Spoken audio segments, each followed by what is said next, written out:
seeks to respond to those issues. And we have a lineup of panelists, as you've seen from the concept note, that will be taking us through.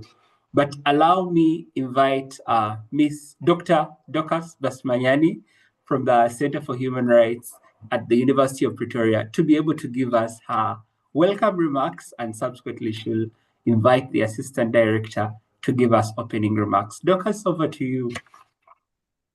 Thank you so much, Joseph, and good afternoon. Let me just say greetings because we're from different parts of this world. Good afternoon, greetings everybody, greetings distinguished speakers, colleagues, partners, and participants. Really, it is a pleasure to welcome you to today's webinar of breaking colonial barriers, building cross-linguistic solidarity for corporate accountability in Africa. As Joseph had already mentioned, my name is Dorcas Basimanyani. I serve as the manager of the Business and Human Rights Unit at the Center for Human Rights. I am also a coordinator of the African Coalition for Corporate Accountability.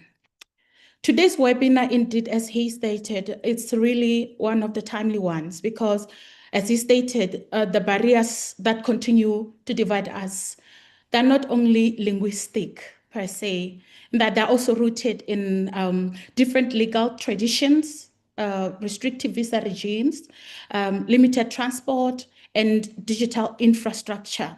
Not only that, there are high travel costs that are there that we incur all the time, and also other practical obstacles that make our collaboration across the continent more difficult than it should really be. So these are the legacies that continue to fragment African advocacy, our research, our engagement, even though the challenges we face and the aspirations we share are fundamentally the same. So corporate activities and that human rights impact, they do not stop at national borders, nor should our efforts also to promote accountability. So if we are to build a stronger corporate accountability movement in Africa, we must strengthen collaboration across languages, across our legal systems, across our institutions, and also regions. So we must create spaces where civil society, academia, practitioners, communities, and policymakers can learn from one another, can coordinate their effort, and speak with a stronger collective African voice. Today's webinar is one such space. We hope it will inspire practical ideas for overcoming these barriers and also for building lasting partnerships that advance corporate accountability and the protection of human rights across the continent. So we are honored to have an excellent panel of speakers, as Joseph has stated, and we are honored to also have Joseph being the moderator of today's webinar. So we encourage everyone to participate actively in today's discussions. Without taking much of your time, I would like to invite our Assistant Director, Dr. Sabelo, to come and give you the welcome remarks. Over to you, Doc. Thank you very much. Program Director, distinguished key speaker, Mr. Tanke Ngera, esteemed speakers and panelists, representatives of the African Coalition for Corporate Accountability, ACA, colleagues, partners, ladies and gentlemen.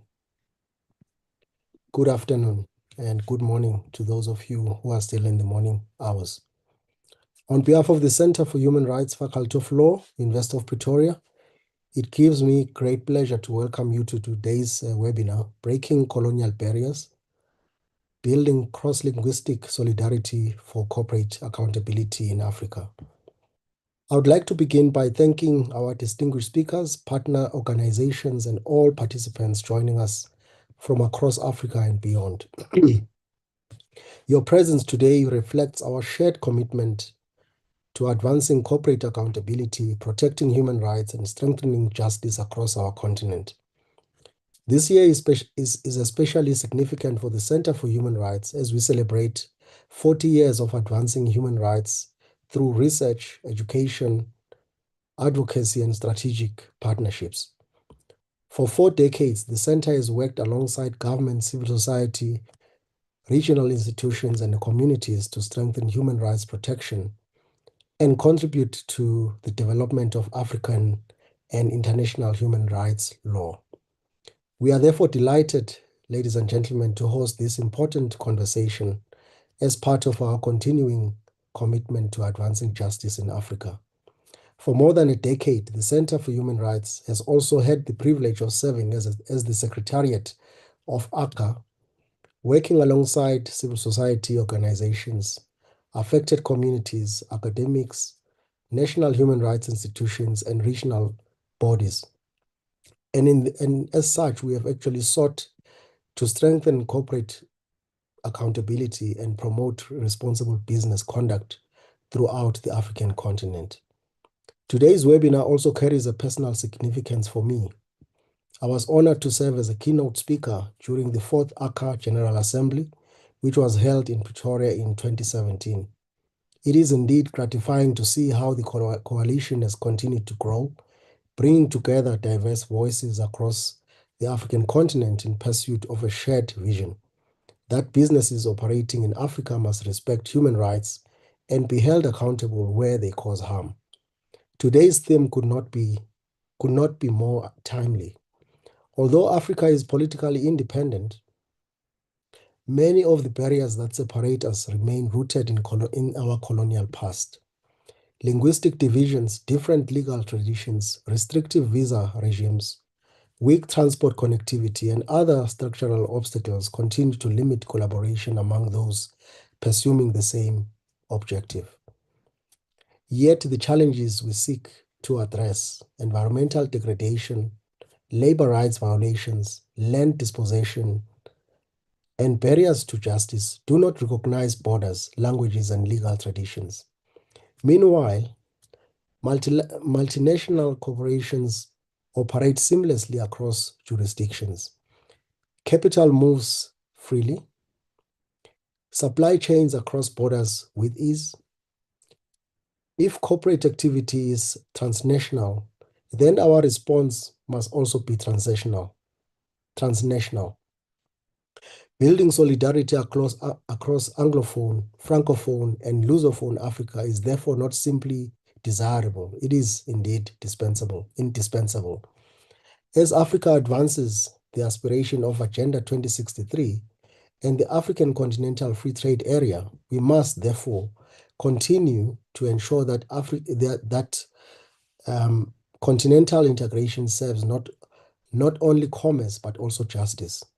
Freedom of movement should empower human rights defenders, lawyers, researchers, journalists, and affected communities to work together in protecting the rights and dignity of all Africans. I therefore commend ACA and all its partners for convening this important dialogue. Today's webinar is not only about identifying barriers, it is about building bridges.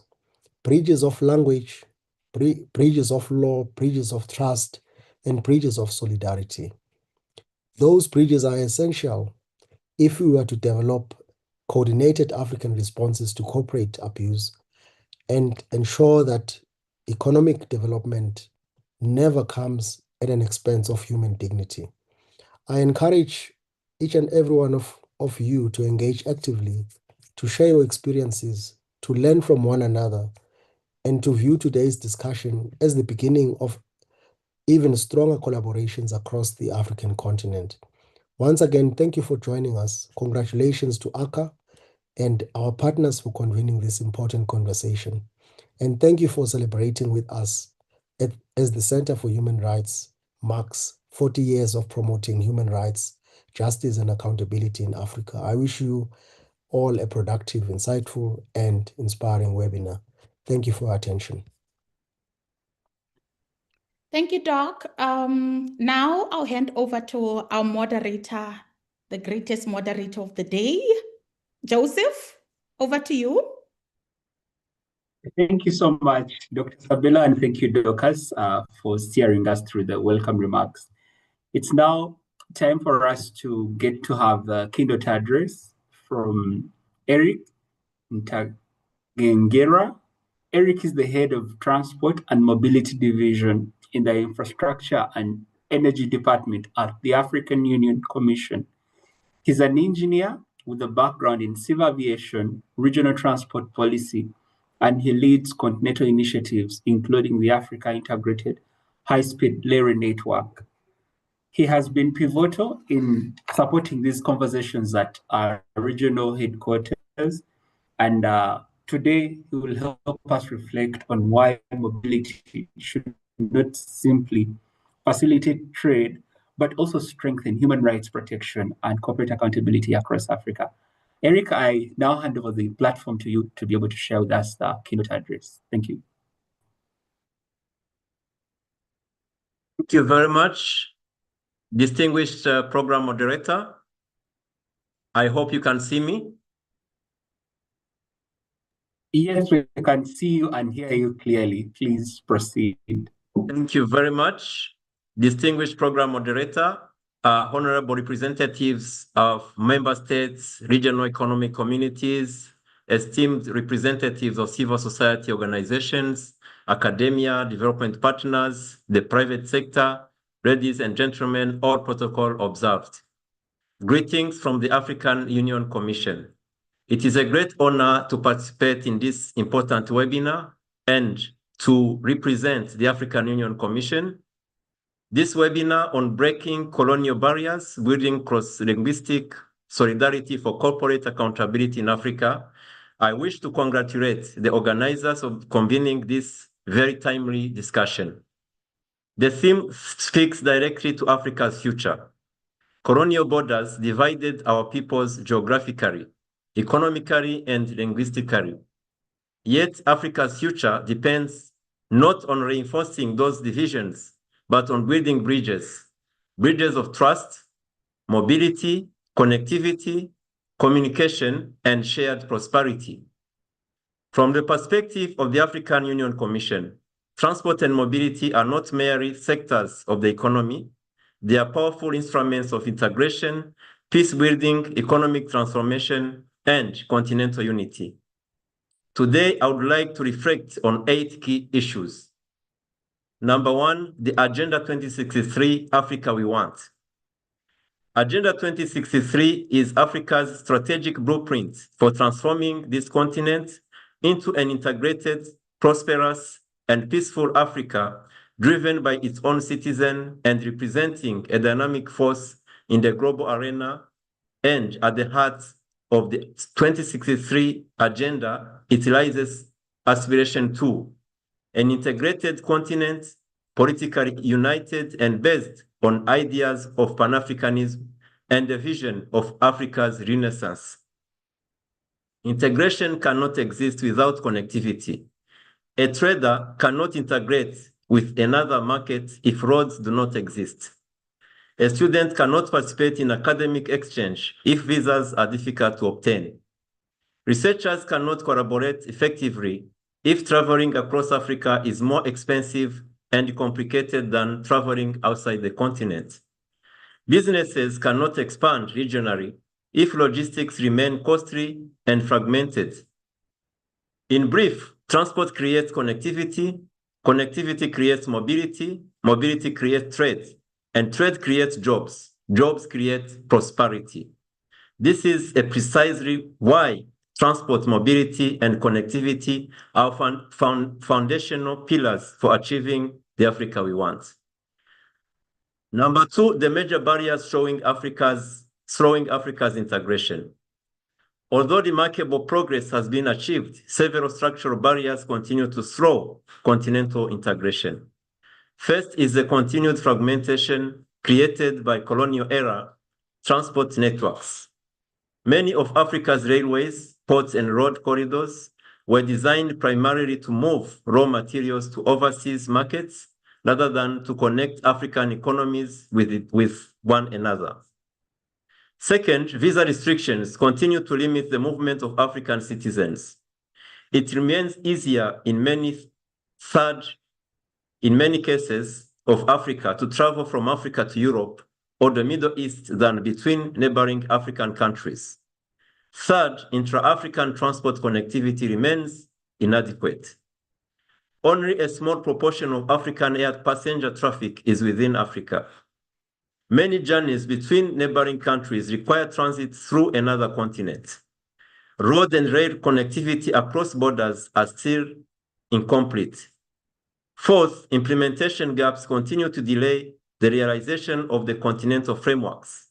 While many excellent policies have been adopted, implementation remains uneven among member states. Finally, language barriers inherited from colonial history continue to affect policy dialogue, business partnerships, research collaboration, and civic engagement. Africa speaks many beautiful indigenous languages alongside English, French, Portuguese, Arabic, and Spanish. Our linguistic diversity should become a source of strength rather than division. Number three, how these challenges affect regional integration. These constraints have real economic and social consequences. Restrictive visa regimes discourage tourism, business travel, academic exchange, and labor mobility. Poor transport infrastructure increases logistic costs and reduces competitiveness. Limited air connectivity raises the cost of doing business and discourages investment. Fragmented implementation weakens confidence among investors and citizens alike. The result is that intra-African trade remains significantly below its potential, while African businesses continue to face higher transaction costs than many of their global competitors. Beyond economics, these barriers reduce opportunities for cultural exchange, innovation, and knowledge sharing. When people cannot move easily, ideas also move very slowly. Number four, opportunities created by continental initiatives. Fortunately, Africa possesses an unprecedented set of continental instruments that can fundamentally transform our future. The African Continental Free Trade Area, AfCFTA, is creating the world's largest free trade area by number of participating countries. It provides the framework for expanding intra-African trade, industrialization, and regional value chains. The single African air transport market seeks to liberalize African air transport, increase connectivity, reduce fares, stimulate tourism, and facilitate business mobility. The Protocol on Free Movement of Persons provides the legal foundation for enabling Africans to travel, work, and establish businesses across the continent. We just need to implement these frameworks. Complementing these are also strategic initiatives under the African Union Infrastructure and Energy Department. These include the Program for Infrastructure Development in Africa, PIDA, the African Integrated High-Speed Railway Network, the Continental Logistics Strategy, the African Road Safety Action Plan, the Trans-African Highways, and other initiatives that support smart border management, digital transport systems, and sustainable mobility. These initiatives are mutually reinforcing. AfCFTA cannot fully succeed without efficient infrastructure and in particular transport corridors. SATAM cannot achieve its full potential without visa openness. Free movement requires modern border infrastructure. Infrastructure investments require regulatory harmonization. Together, these initiatives represent one integrated vision for continental transformation. My point number 5 is what the African Union Commission is doing. With the African Union Commission, Infrastructure and Energy Department works closely with member states, regional economic communities, AUDA, NEPAD, AFCAC, ICAO, African Development Bank, UNECA, and many other partners to accelerate implementation. Our priorities include the following: supporting implementation of SATAM to improve intra-Africa air connectivity, advancing transport corridor development under PIDA, promoting harmonization of transport regulations across all modes, supporting implementation of the AfCFTA through improved transport and logistics systems, promoting safer, greener, and more resilient transport systems, encouraging digital transformation through intelligent transport systems, electronic cargo tracking, digital customs processes, and interoperable border management. Strengthening sustainable aviation through initiatives on sustainable aviation fuels, environmental protection, and climate resilience. Supporting implementation of the AU theme of the year 2027 on accelerating the single African air transport market as a catalyst for continental integration. The Commission also continues to facilitate policy dialogue among member states to ensure that continental commitments translate into concrete national actions. Number 6, why transport and free movement matter beyond economics of transport. Transport is ultimately about people. Efficient transport systems enable students to study across borders. Researchers can jointly address Africa's development challenges. Civil society organizations can strengthen continental advocacy. Businesses can build regional supply chains. Artists, innovators, and entrepreneurs can exchange ideas more easily. Women and young entrepreneurs gain access to larger markets. Cross-border mobility also strengthens African identity and Pan-African solidarity. As we discuss cross-linguistic collaboration today, improved mobility enables people from different linguistic backgrounds to meet, learn from one another, and build lasting partnerships. Physical connectivity strengthens social connectivity. Number 7 is what more must be done. Achieving Africa's integration agenda requires collective leadership. Member states should accelerate implementation of the continental commitments, ratify outstanding protocols, and simplify visa regime for African citizens. Development partners should align investment with Africa's priorities and support capacity building rather than fragmented interventions. Number 8, looking ahead with confidence. Despite the challenges, I remain profoundly optimistic. Africa is the world's youngest continent. Its digital transformation is accelerating. Continental institutions are becoming stronger. Infrastructure investment is increasing. Political commitment to integration continues to grow. Most importantly, Africans increasingly recognize that our prosperity depends on working together rather than remaining fragmented. The vision of the Africa we want is achievable. Our collective priorities over the coming years should therefore be clear. Number 1, accelerate implementation of FCFTA, fully operationalize the single African air transport market, advance the protocol on free movement of persons, goods, and services, invest in multimodal transport corridors, promote digital connectivity and smart borders, remove unnecessary barriers to mobility, build transport systems that are safe, sustainable, climate resilient, and inclusive, strengthen partnerships among government, civil society, academia, the private sector, and the regional organizations. Ladies and gentlemen, breaking colonial barriers is not simply about removing physical borders. It's about dismantling the invisible barriers that continue to separate our markets, our institutions, our researchers, our businesses, and our people. Transport and mobility provide the roads, railways, airports, and ports, and maritime shipping routes that connect African physically. Trust, solidarity, and shared purpose connect us socially. Together, they build the integrated Africa envisioned by Agenda 2063. Let us therefore move from fragmentation to connectivity, from isolation to partnership, and from aspiration to implementation. Together, we can build an Africa with ideas, people, businesses, and opportunities that move freely across borders, an Africa that is truly integrated, prosperous, and united.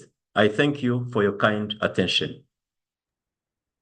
Thank you very much, Mr. Ntagenjera. Your remarks have reminded us that regional integration should ultimately serve people and not merely markets. The challenge before us is therefore to see how civil society can utilize the continental frameworks to strengthen accountability. We will now move into our expert panel discussion. And our next speaker is Adi Namaran Kulibai, an entrepreneur and language advocate from Bolingo Consult. Her presentation will focus on aspects of language access and accountability in African civil society. And as she's taking us through her remarks, these questions will be responded in many ways. Why language is more than simply translation? How does language influence participation and inclusion? What practical investments should African organizations make to become multilingual? And how can interpretation become an integral part of movement building rather than an afterthought? Over to you, Adi Kulibai.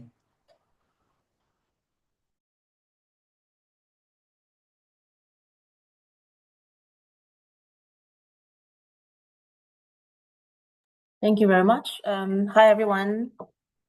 Happy to be here. I hope you can all hear me clearly. Yes, we can. Great. All right. So my name is Adina Maran Kulibali, as the moderator mentioned. I'm really happy to be here.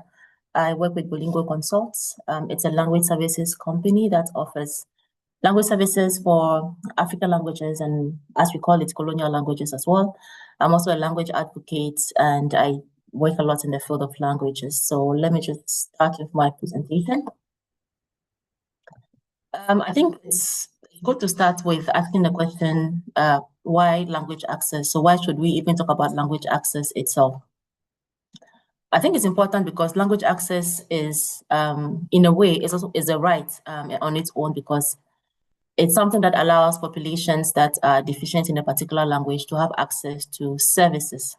Now we find ourselves in a continent where there are, in quotes, official languages on the one hand, and then we have African languages. So the official languages that are on the continent, as we know, we have French, English, Portuguese, and I think Spanish for some countries, perhaps. And then we have African languages that are close to 2,000. And so the continent is very linguistically diverse.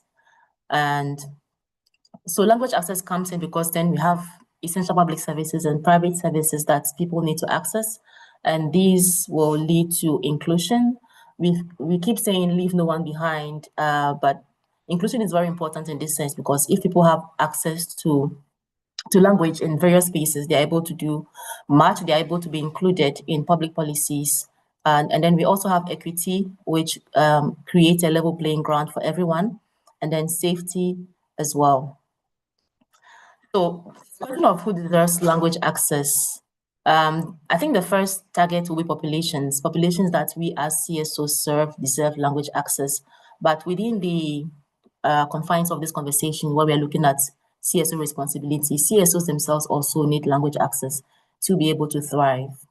And so we can look at it from these two specific angles. When it comes to language access, I think there's best practice out there, and that is the United States, a nation that is now 250 years. And so definitely, if we are comparing 250 years of implementation, of having the right systems in place versus African nations with where they are currently in their development phase. And so it's not a comparison to lay blames, but it's a comparison that can actually help us to do better, to understand the gaps that are out there and help us to improve on the things that we need to improve. All right, so the US has what they call the American Community Survey. It's a survey that is sent out by the US Census Bureau, and it's done yearly. It's a household survey where they ask a number of questions, but a key question is language. So in this particular survey, they want to know, for instance, what are the languages that people speak at home aside English, and particularly for people aged from 5 years and above. And this data is very important because that is what is used in resource allocation.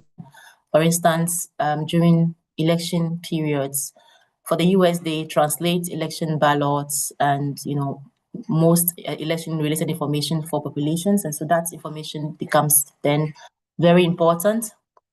And then you also use it to enforce civil rights. Each state has language policies that they're supposed to implement, and so having language data actually enables the government, or let's say at the federal level, they are able to ensure implementation of their policies at the state level. Besides that, also, if civil society organizations are coming up with maybe grant applications for language support, they can use this data to say, okay, maybe in the state of Minnesota, we have 100 Somalians and we want to undertake such and such activity. And so we need grants, for that purpose. And so this data is so key. And I think that in the future, hopefully, every African nation should be able to have that kind of data collected annually or very often, so that we can be able to say, we can be able to map up clearly our language communities and serve them better. That's very important. So, as I was mentioning earlier, language data and what it does. So, it's very key for election materials. And as we're talking about democratization of our spaces, it's important to make sure that populations have access to these materials. Language data also helps in enhancing equitable healthcare. It helps in the education system.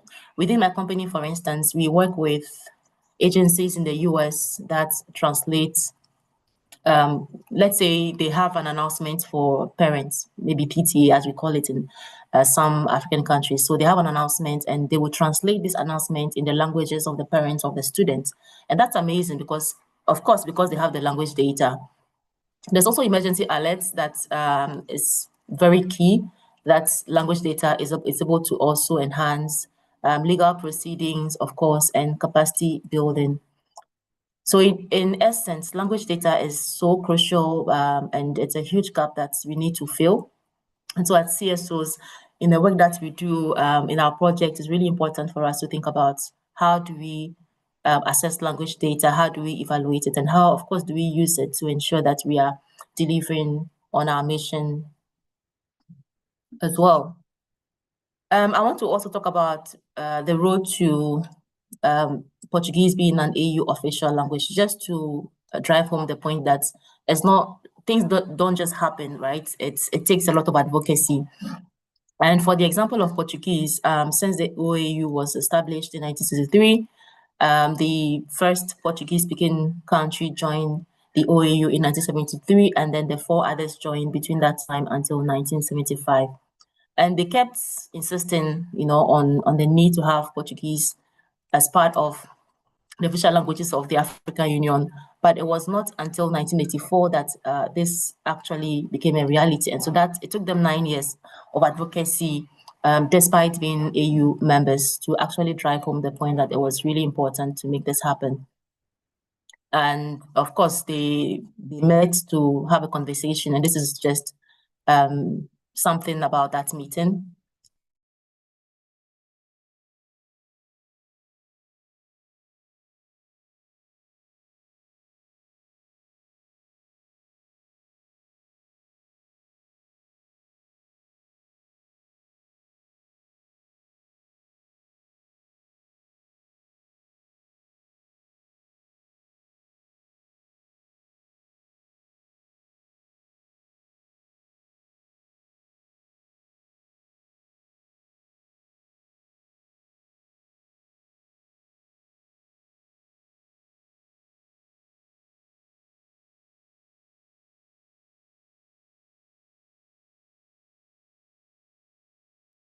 Okay, I'm back.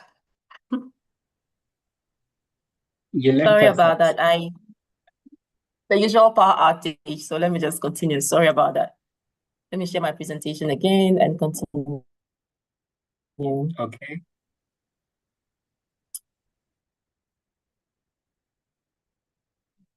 All right. Okay. So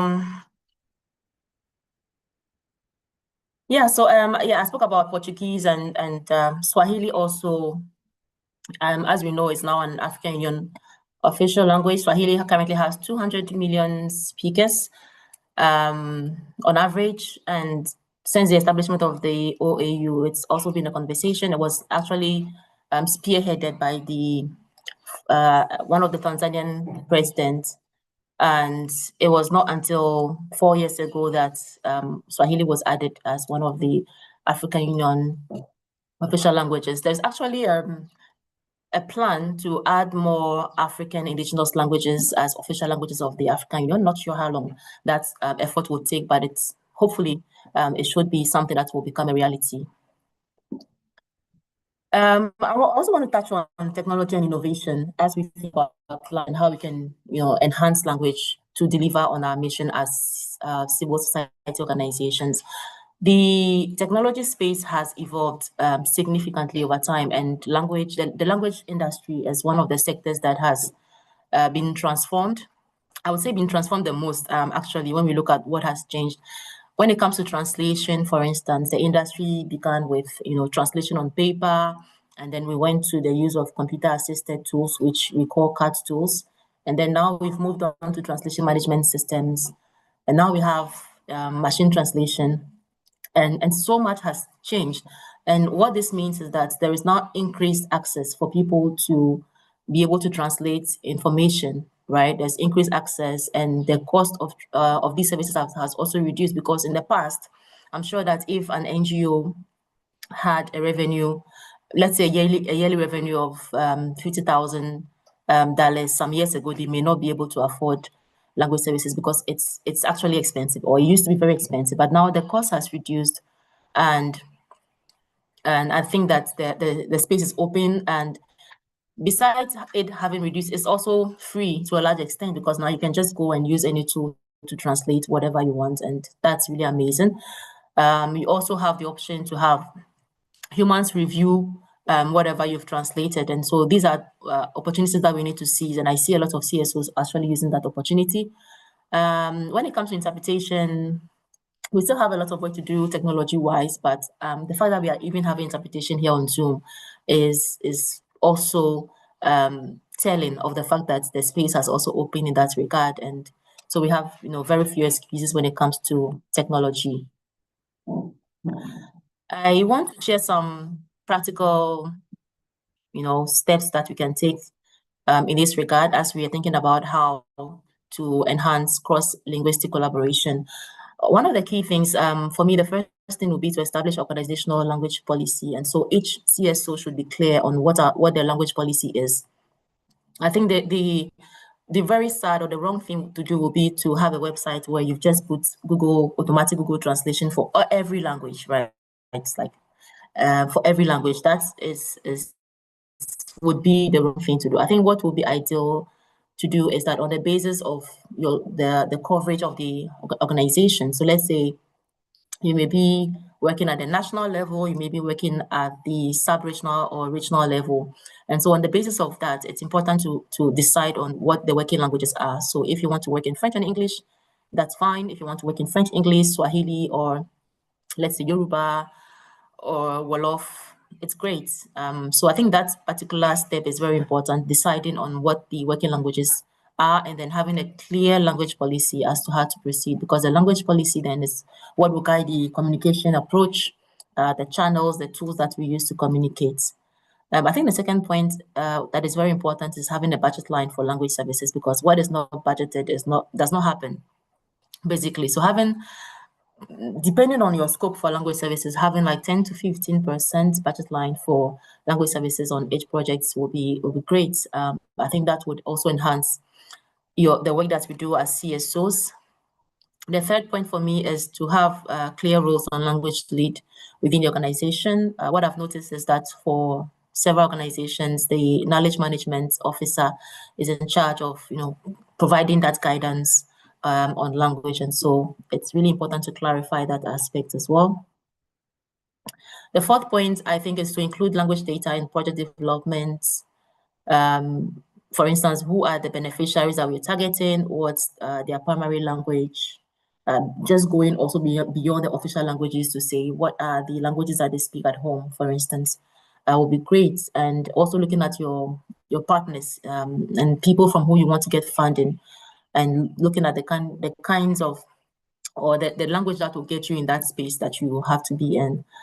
Number 5, deploying technology and human in the loop approach to reduce cost and increase efficiency. And as I've mentioned already, technology is there to serve us. And so it's really important that we use those tools boldly to increase efficiency. And I'm saying efficiency because nowadays is usually when a client reaches out to my company, it's like they want the translation like yesterday, everybody wants everything so quickly, so fast, but the tools are also there, luckily. And so it's really good to use the tools and have humans also take a look at the process to increase efficiency. And number 6 point I would say is to continue the advocacy and sharing of experiences in the way that we do. As I mentioned already, the US is really a best case scenario when it comes to how language data is harnessed and used for public good.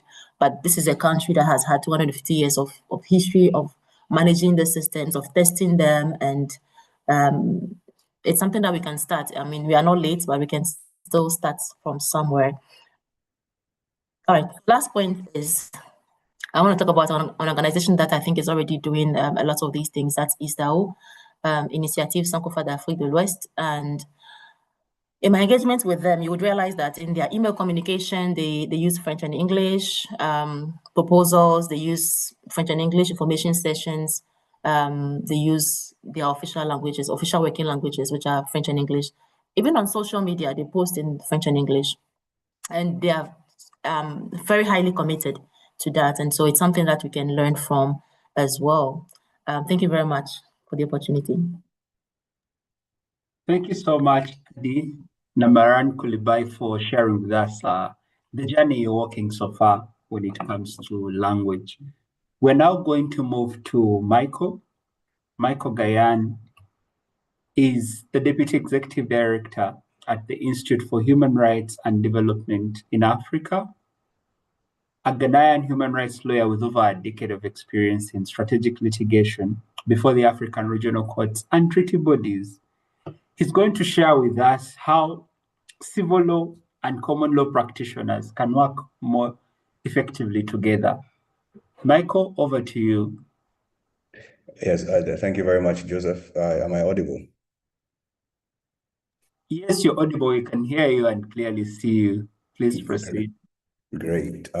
Good day, colleagues. It's my pleasure to be able to share some brief perspectives on the topic of how civil law and common law lawyers can better engage with each other more effectively.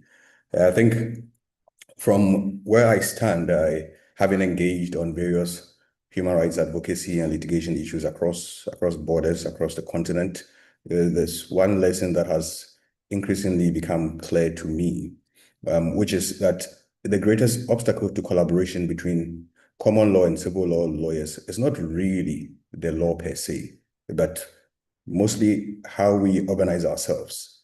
The differences between the legal traditions and the linguistic traditions certainly are real, but they are far smaller than the common challenges that we face in holding multinational corporations accountable. So I think for me, the debate can perhaps be reframed from how do we bridge the gap between common law and civil law to interrogating how do we build Pan-African legal community that happens to just speak different legal languages. And that may seem like a small change in vocabulary, but it's significant that there are at least 3 realities that we must accept and make peace with. And some of these have already been alluded by previous speakers. The first reality is that corporations are already transnational. They are doing business across borders. They are doing business in multiple countries. And yet our legal responses remain national. We are not organizing and litigating transnationally across borders. Lawyers continue to think of litigation, advocacy, among others, as just national level ideas that we bring to national courts, or even when we are approaching regional mechanisms, we don't think of how we could have transnational litigation across various countries. I think the second reality is that communities experience the same, if not similar, if not the same harms.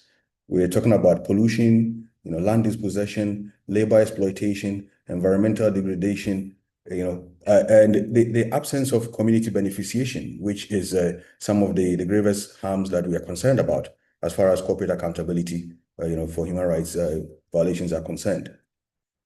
These are realities that communities face across the continent, irrespective of whether they speak English, French, Swahili, or whether their legal system is described as common law or civil law. So that second reality is the similarity or the sameness in the violations. I think the third reality is that the regional human rights institutions already provide us with a common language through which we can engage on some of these issues. There already exists an elaborate, institutional and normative framework within the African human rights system that provides a common platform for engagement among lawyers. The African Charter certainly does not distinguish between what is civil law and what is common law. It just contains rights that individuals across the continent are entitled to. The African Court, the Commission, the Committee of Experts, the ECOWAS Court, all of these institutions, even the East African Court of Justice, do not distinguish between common law and civil law, and neither should we.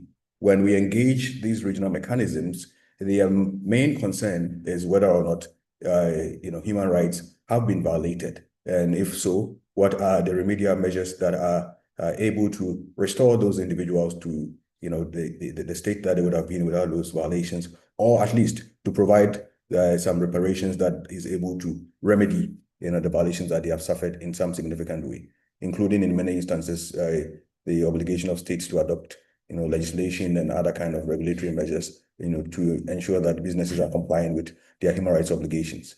So there is already that kind of normative and institutional framework that provides a sort of a bridge between the civil law and the common law legal traditions across the continent through these regional and sub-regional human rights mechanisms, which provide us with models that we can learn from and which we can emulate within our contexts in engaging with corporate accountability for human rights violations.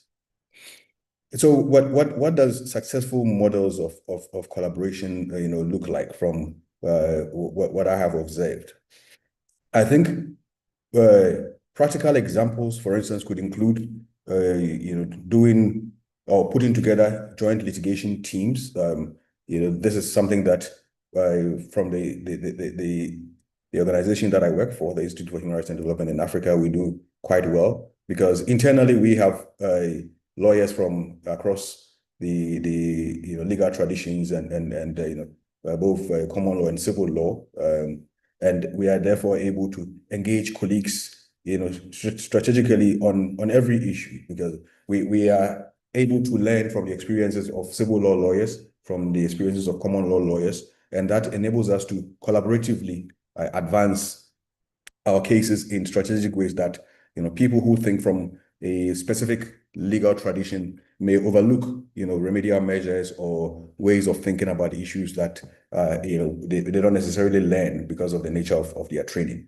So there's complementarity that we can enjoy from engaging across these kind of joint litigation teams that enable civil law and common law lawyers to brainstorm together, strategize together, and to be able to put forward convincing arguments that are able to hold corporations accountable for human rights violations.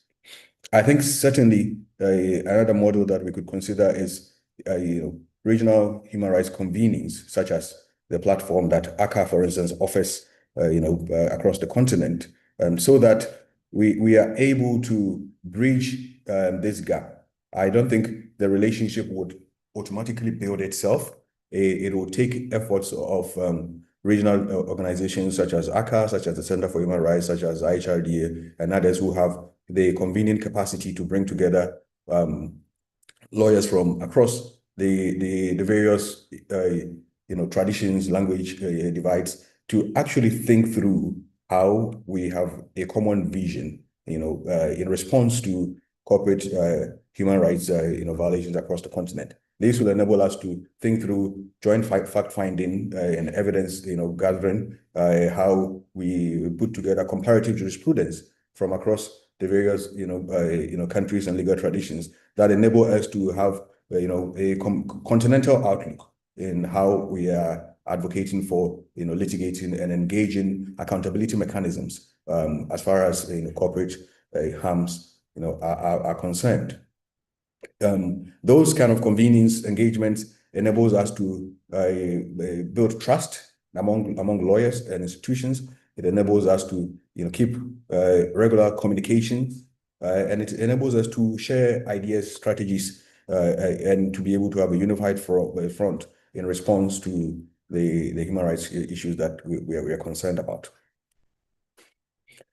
I think essentially ACCA already presents an important platform that can be built on. The institutional infrastructure of ACCA having over 100 members that already are doing work on corporate accountability across the continent offers that kind of convening platform which could serve as this institution that provides the networking capacity for lawyers, academics, experts, community organizations, and others to come together, to think through how do we create, a truly formidable coalition that is able to respond to the similar continental challenges that we are facing with regards to corporate accountability.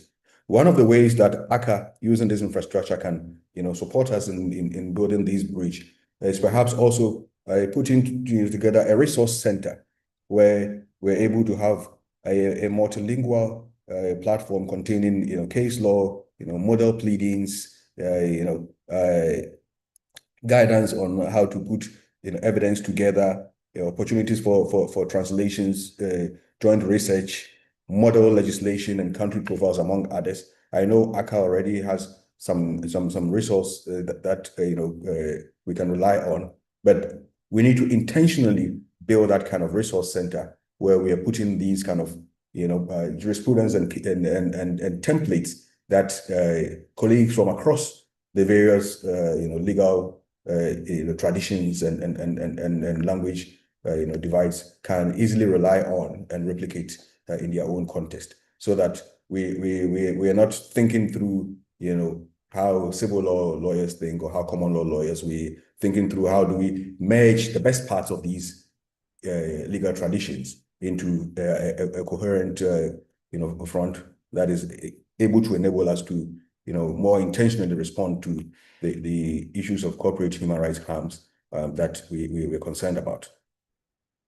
I think that could be supplemented by projects or activities such as Pan-African fellowship programs, where colleagues from civil law organizations or law firms get to spend some time with organizations or law firms from common law countries to exchange really substantively and understand how legal knowledge within these specific legal traditions is derived, how lawyers think about these concerns, how they do their pleadings, the manner in which the legal traditions put lawyers in a particular frame of mind in how they think about solutions that are to be deployed. The more we understand each other, the better we are able to work together as a Pan-African front, rather than as simply common law lawyers or civil law lawyers.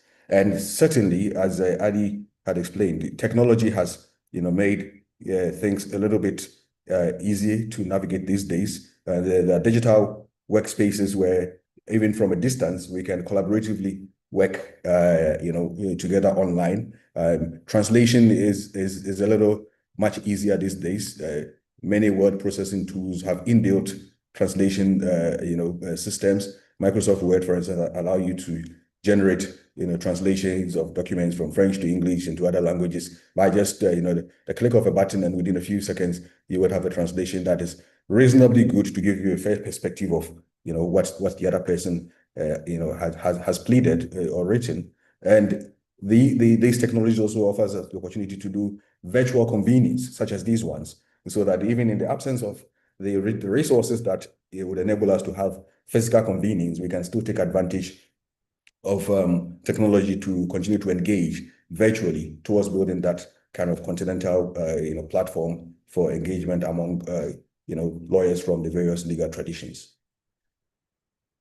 So to conclude, I think the challenge that I want to throw to ACA is to become this institution that actively creates this opportunity for collaboration among the common law and civil law legal traditions. I think this is an influential convenient platform. ACA has already the infrastructure in place that it can deploy to support us in doing joint investigations, across the continent, to think through how we can, potentially do joint publications, shared databases, joint litigation, to ensure that we have opportunities for young lawyers exchange between civil law and common law countries, so that increasingly we begin to learn, from each other, to appreciate the best parts of these legal traditions, and to extrapolate those best parts into a Pan-African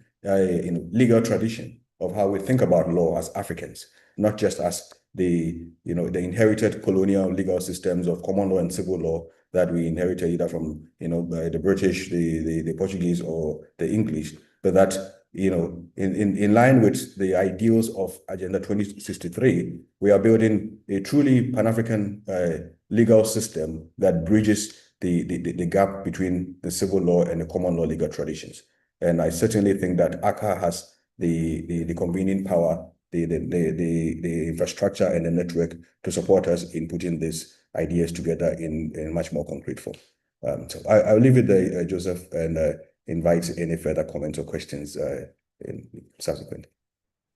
Thank you. Thank you so much, Michael, for ably clarifying to us that what the African Charter does is to spell out our rights. So if the violations are happening in a civil jurisdiction or common law jurisdiction, it doesn't matter.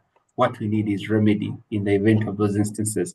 We'll have questions coming in after, but right now, allow me to invite Dr. Elvis Mbembe Binda from Rwanda. He's the president for the Initiatives for Peace and Human Rights, which supports sustainable and peaceful coexistence in Africa's Great Lakes region through human rights and good governance education.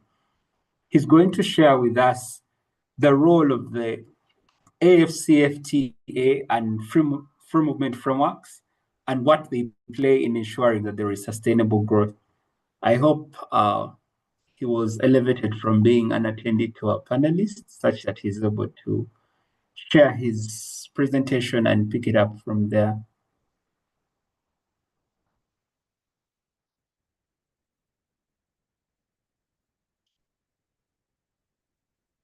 The IT team kindly help elevate Dr.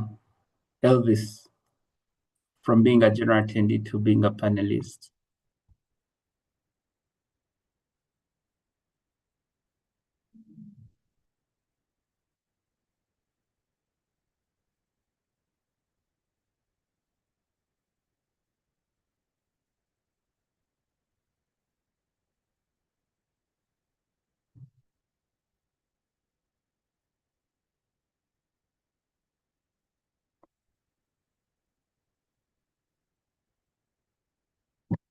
Okay, I see the signal that he has been elevated. Dr. Elvis, you have the floor. Kindly share your presentation and pick it up.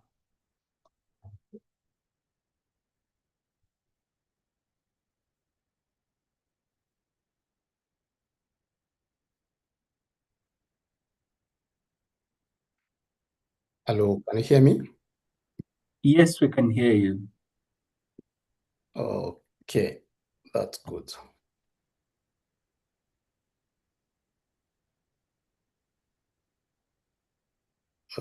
Thank you very much, Joseph, for upgrading me.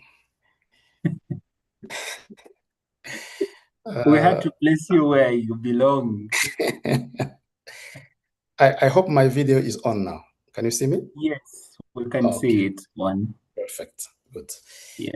Yeah, I would like to thank you very much for organizing and for moderating this conference. I would like to thank ACA for this opportunity. It's really very good to follow fellow African advocates from different corners to discuss this very important topic. Mine will be to talk about the AFCFTA Protocol on Free Movement of Persons as an instrument of cross-border human rights advocacy. Before I start, I want to mention that my presentation has 7 short sections. I'll do an introduction, then I will try to take you through the question of why mobility is a corporate accountability issue. After that, we'll talk about the role that the AFCFTA and the free movement frameworks play in strengthening human rights work. After that, we will try to see examples where it's working so far, and then we'll look at the challenging areas. I was also requested to talk about underutilized opportunities within the existing frameworks. Then the 7th section will be about from mobility to accountability and community protection. Then I will conclude. But before I begin, allow me to begin as our elders would, not with a statistic, but with a story. The story goes that long ago, a great river was born high in the mountains of the interior, and it flowed as one body toward the sea. Along its banks lived many peoples, fishers, farmers, traders, healers, and they moved along the water freely because the river did not recognize a stranger. A canoe launched at dawn upstream could reach a market 3 kingdoms downstream by dusk, and no one asked the paddler for a paper to prove he belonged to the water. Then came the surveyors. They walked the length of the river with ink and rope, and where they stopped for the night, they planted a flag. By morning, the river had been cut into pieces it had never asked to become. The fishers upstream were told the fish downstream were no longer theirs to catch. The healer who once crossed at will to gather a certain route now needed a stamp she could not read, issued in a language that was not hers, and by an office actually that did not know her name. But, and this is the part the elders always lean forward to tell, the water itself never learned the new borders. It kept flowing as one thing, indifferent to the flags. And so, in time, the descendants of those fishers began to whisper to one another, if the water still remembers it is one river, so must we. They rebuilt their crossings in secret, then in custom, then generation by generation in law. They did not ask the river to forget what it was. They asked the surveyors' grandchildren instead to remember. So, dear colleagues, that river is our continent, this continent. The flags planted by surveyors in Berlin in 1884, without a single African in the room, still shape whether a lawyer in Goma, that is in DRC, can reach a witness in Gisenyi, that is in Rwanda. Whether a community representative from a mining affected village in Kolwezi can testify at a hearing in Lusaka.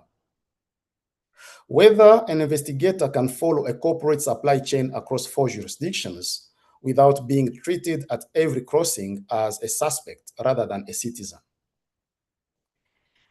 Our task today is the task of those grandchildren, not to invent solidarity from nothing, but to give legal form to a solidarity that Africans have always practiced, and that colonial and post-colonial borders have designed to interact. That is the spirit in which I want to talk to you about the AFCFTA Protocol on Free Movement of Persons.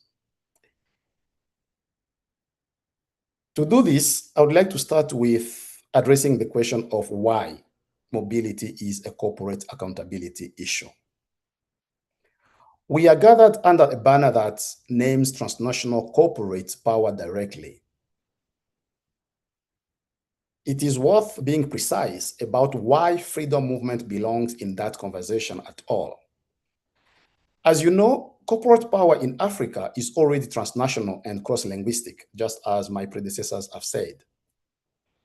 A mining company headquartered in one jurisdiction, listed on an exchange in another, operating a concession in a third, and moving its profits through a fourth is a normal, almost boring corporate structure on this continent. By contrast, civil society's response to that structure remains overwhelmingly national. You have a national NGO registered in one country, funded in one currency, filing in one court system, presenting evidence to one commission. When you look at this, it is clear that we are asking subnational actors to hold multinational structures accountable using the mobility tools of the 19th century. And I'm not sure that it can work. So free movement of persons is not a side issue to corporate accountability work.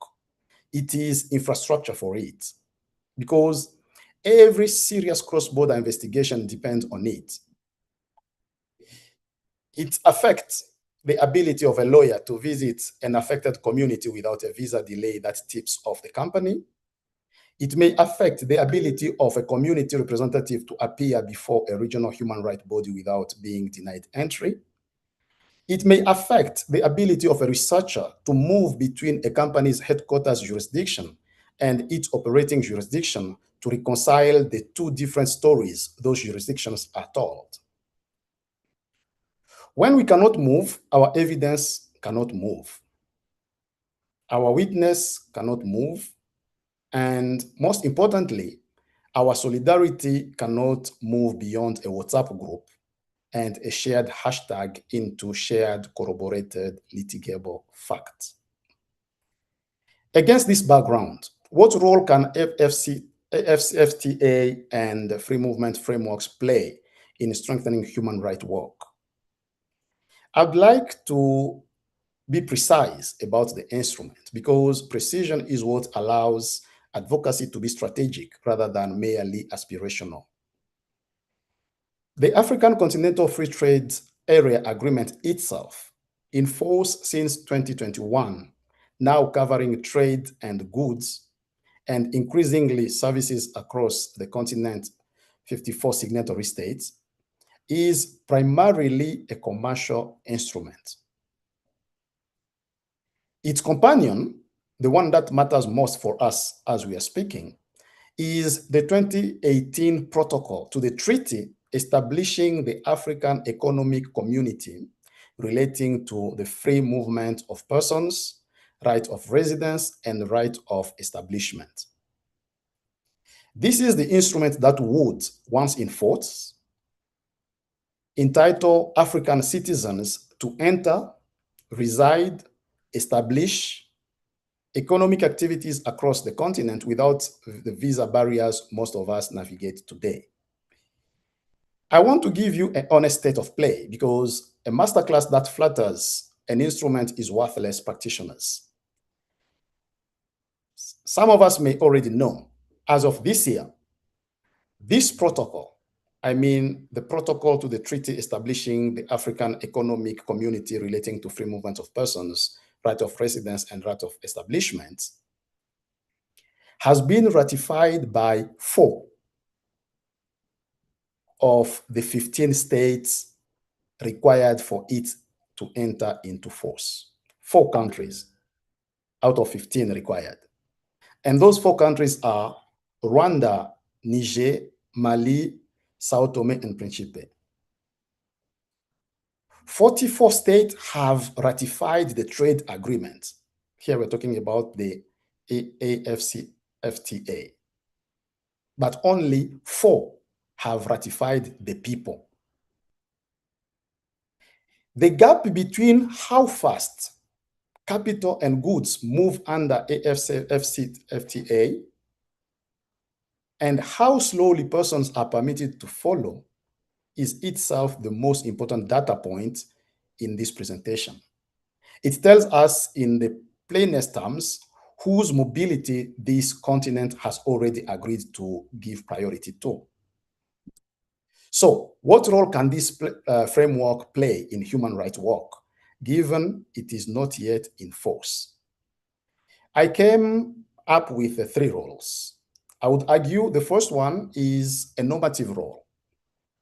Even if it is not yet ratified, this protocol establishes a continental legal standard against which we can measure the state conduct. When a government denies a human rights defender entry for a hearing, we are no longer only citing an abstract principle of solidarity. We are rather talking about a treaty that government's own assembly adopted in 2018 and has simply failed to operationalize. That is a different story. That is a different kind of advocacy leverage. The second role, I would say, is a convening role. The protocol's slow ratification has itself become a live policy conversation through the AU Commission, the UN Economic Commission for Africa, and the FTA Secretariat. This creates recurring institutional moments where civil society can insert human rights framing into what is otherwise treated as a purely economic conversation about labor mobility and market access. The third role, and this is the one practitioners underuse, is a regional economic community level role.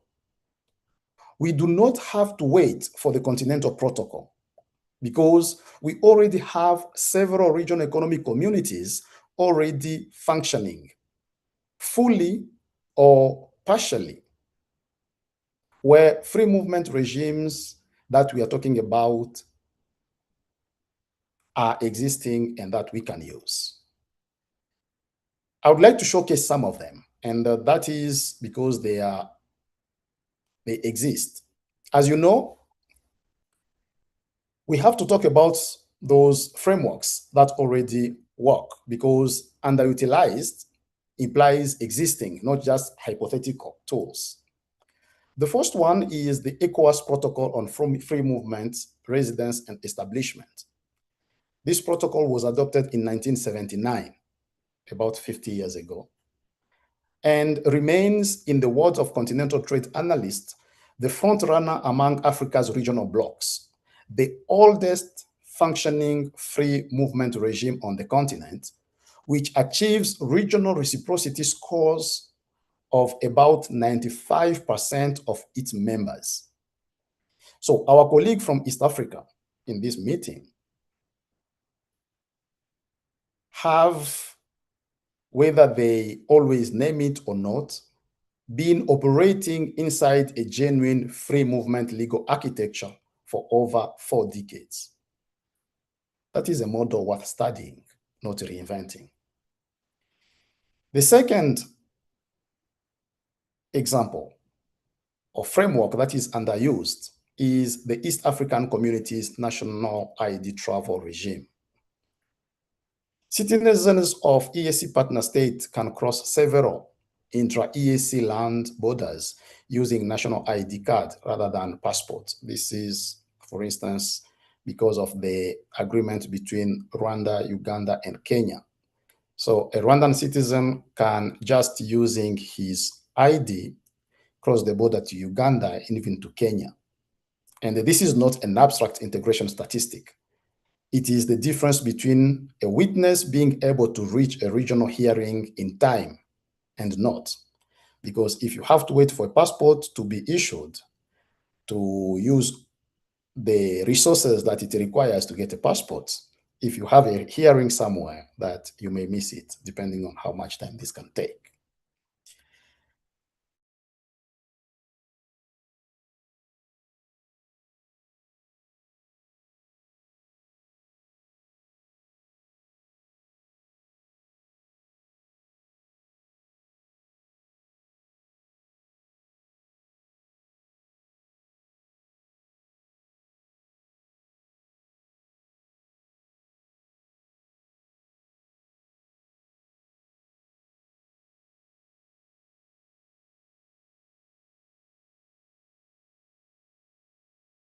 Dr. Elvis, are you with us?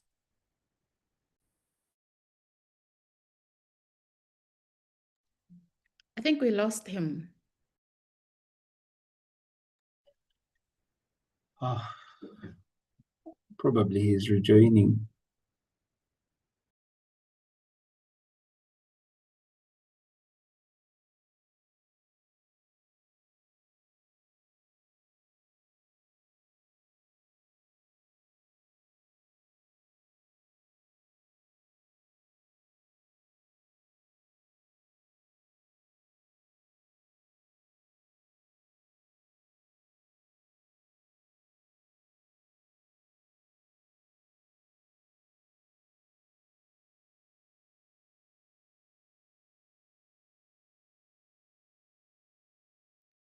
Let's give him a minute to rejoin. Hopefully, Sachat is able to finalize with his discussion.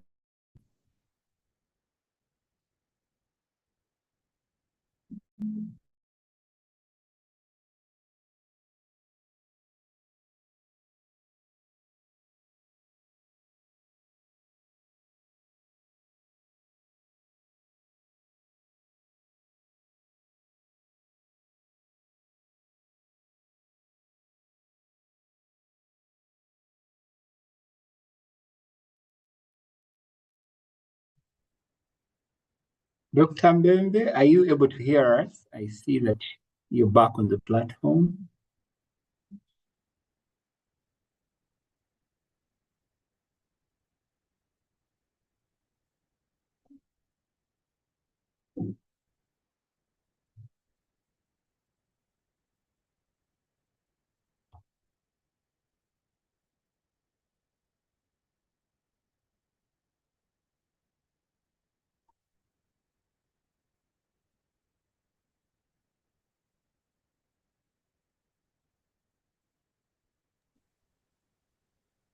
Joe, maybe for the interest of time, we can kind of move to another one, and Doc will, at the end, maybe have like some small time to finish.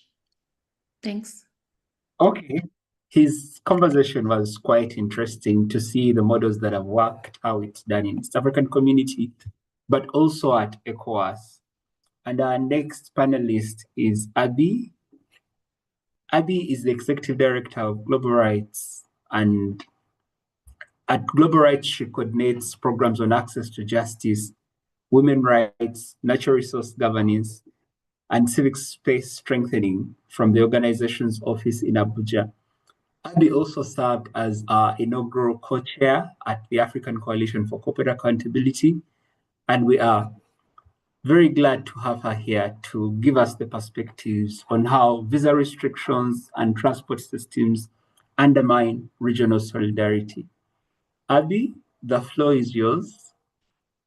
Thank you very much, Joseph, and thank you for this invitation. It's good to be home. It's good to be in Accra. Thank you very much, Dr. Dorcas. I very much enjoyed the presentation so far, Adi, Michael, Dr. Elvis, and I was actually enjoying Dr. Elvis's presentation, and I was hoping you would finish before I start. I'm still kind of like hoping you will jump in now so that I can take a backseat and enjoy this a bit more. I'd like to share a presentation if that is fine with you. Yes, it is. Okay, wonderful.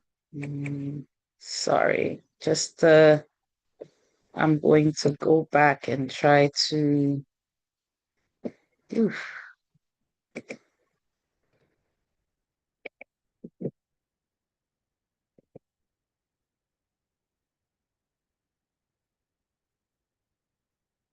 And try to start the presentation.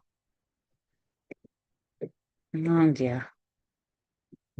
Now here's the trick with technology, and part of what I also want us to think about is how technology isn't serving us in spite of the fact that we think that technology is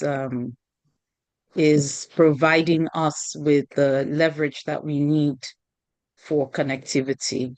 Not completely, not exactly. So I've titled my presentation Africa's Walls and Gates, contrasting it with China's Belt and Road Initiative, that we're consistently building walls and gates that bar us from one another, and that this isn't serving us as a continent. To this audience, can you hear me? Sorry to Yes. interrupt, just kindly click on slideshow such that it's more visible to the participants. Oh, you can't see the presentation. We can see it, but it's not yet in slideshow. So just click on that icon of slideshow. Oh, I'm sorry. It's okay. Oh, okay. Is it clear now? Yes, it is. Thank you. You Okay. can proceed. Excellent. Yeah. Sorry about that. So, why does this matter to us? I think that I'm preaching to the choir if I tell us all that mobility is a justice issue, that the ability to move from one place to the other is a fundamental human right that speaks to a lot of the other human rights issues, including dignity, freedom of association, freedom of expression, and even the right to life in a lot of instances, and the quality of life, and that it is easier in Africa for foreigners than Africa to cross borders. It is easier for a lot of foreign countries, for non-Africans to obtain African visas, to visit Africa, to do business in Africa, to conduct civil society activities in Africa than it is for Africans. And of course, that very clearly weakens accountability and solidarity. And as members of ACA, and as most people on this call are members of ACA, I would dare to say, and I know that members of Rights and Development are here as well, that we know the issues that we've had, that it's been harder for us to organize within the continent itself than to attend conferences outside of the continent. And this has really, really brought down the quality of our interactions and our ability to ensure solidarity is provided to our brothers and sisters. One of the things that we also often think about is when we say civil society, we're thinking of just NGOs crossing borders. But then that civil society is every single person that occupies and participates in the civic space. And therefore, communities themselves are unable to offer solidarity to other communities across borders in Africa. Ability to enter a border is a trust issue. And I will talk a bit more about the trust issues with ability to traverse borders. But I think that most people can intuitively understand that it's a trust issue and that there will be no growth, whether economic, whether in the civic space, without trust. If I can't come into your borders, it tells me that something about me that you do not trust. You do not trust my activities. You do not trust that you will prosper if I come into your border, and you do not trust that we have a relationship that is good enough and strong enough for me to engage with your people. What you're saying is we are not people. And that shows in the way the visa regime in Africa is quite restrictive for a lot of African countries. The worst country to try to get into is Sudan. They will make sure that you're frustrated. All 53 African countries need visas to get into Sudan. Egypt is also restrictive. Libya is. Equatorial Guinea is also very, very restrictive. Eritrea, South Sudan as well, the DRC, Algeria. And I remember just not too long ago trying to get into the DRC and just the frustration and how long it took for us to get visas to the DRC when it's so much easier for me to get a Schengen visa. Guinea-Bissau, Cape Verde, Nigeria is also quite restrictive. 36 African countries need visas to go in there. Rwanda, Ghana, but countries like Benin, the Chelseas, and the Gambia allow all other African countries to come in without such erroneous visa regimes. And it's not just visa, it's also about transportation. So I've gotten the visa. How easy is it for me as a civil society actor to move from one Africa country to the other? So one of the worst things that happens to us is that last minute thing when we don't know if to buy a ticket because our visas are delayed. Going, for example, to South Africa is an absolute nightmare. You may not get that visa till the day before your trip. And then, of course, that the cost of aviation is way higher at that time. African countries still require visas for more than 50% of intercontinental travel, and only 28% of visa-free travel and intercontinental trips, and very, very high intra-African airfares. It is cheaper for me and very, very few direct routes. Traveling in Africa within Africa is a nightmare. It's easier for me to try to travel to other countries on other continents. Trying to travel, for example, between Nigeria and Senegal might be easier. I may make 2-3 stops on the way to Senegal. Traveling to Côte d'Ivoire, for example, takes me upwards of 12 hours to travel from Abuja to Côte d'Ivoire, sometimes 16 hours, remembering traveling from Abuja to the DRC. Makes absolutely no sense. Meanwhile, it takes me 6 hours to travel to London. And it is cheaper for me to travel to London than for me to travel to the DRC or to travel to Côte d'Ivoire. Absolutely no sense. Making those multiple connections themselves makes the prices of flight tickets higher and makes it impossible for us to connect. If I think of the number of hours I need to spend to get from one country to the other, that nightmare is hard. And I can't go by road. I can't go by rail either because there's no connecting rail frameworks. There are only about 4 inter-country rail frameworks across the entire continent, which is a shame for 53 countries that claim to be the African Union. Flights are very limited. A lot of flights don't go on a daily basis, maybe 2 or 3 times a week. But meanwhile, you will find within Europe itself, the flights between France and London, maybe you might find upwards of 10, 15 flights in a single day between those 2 countries.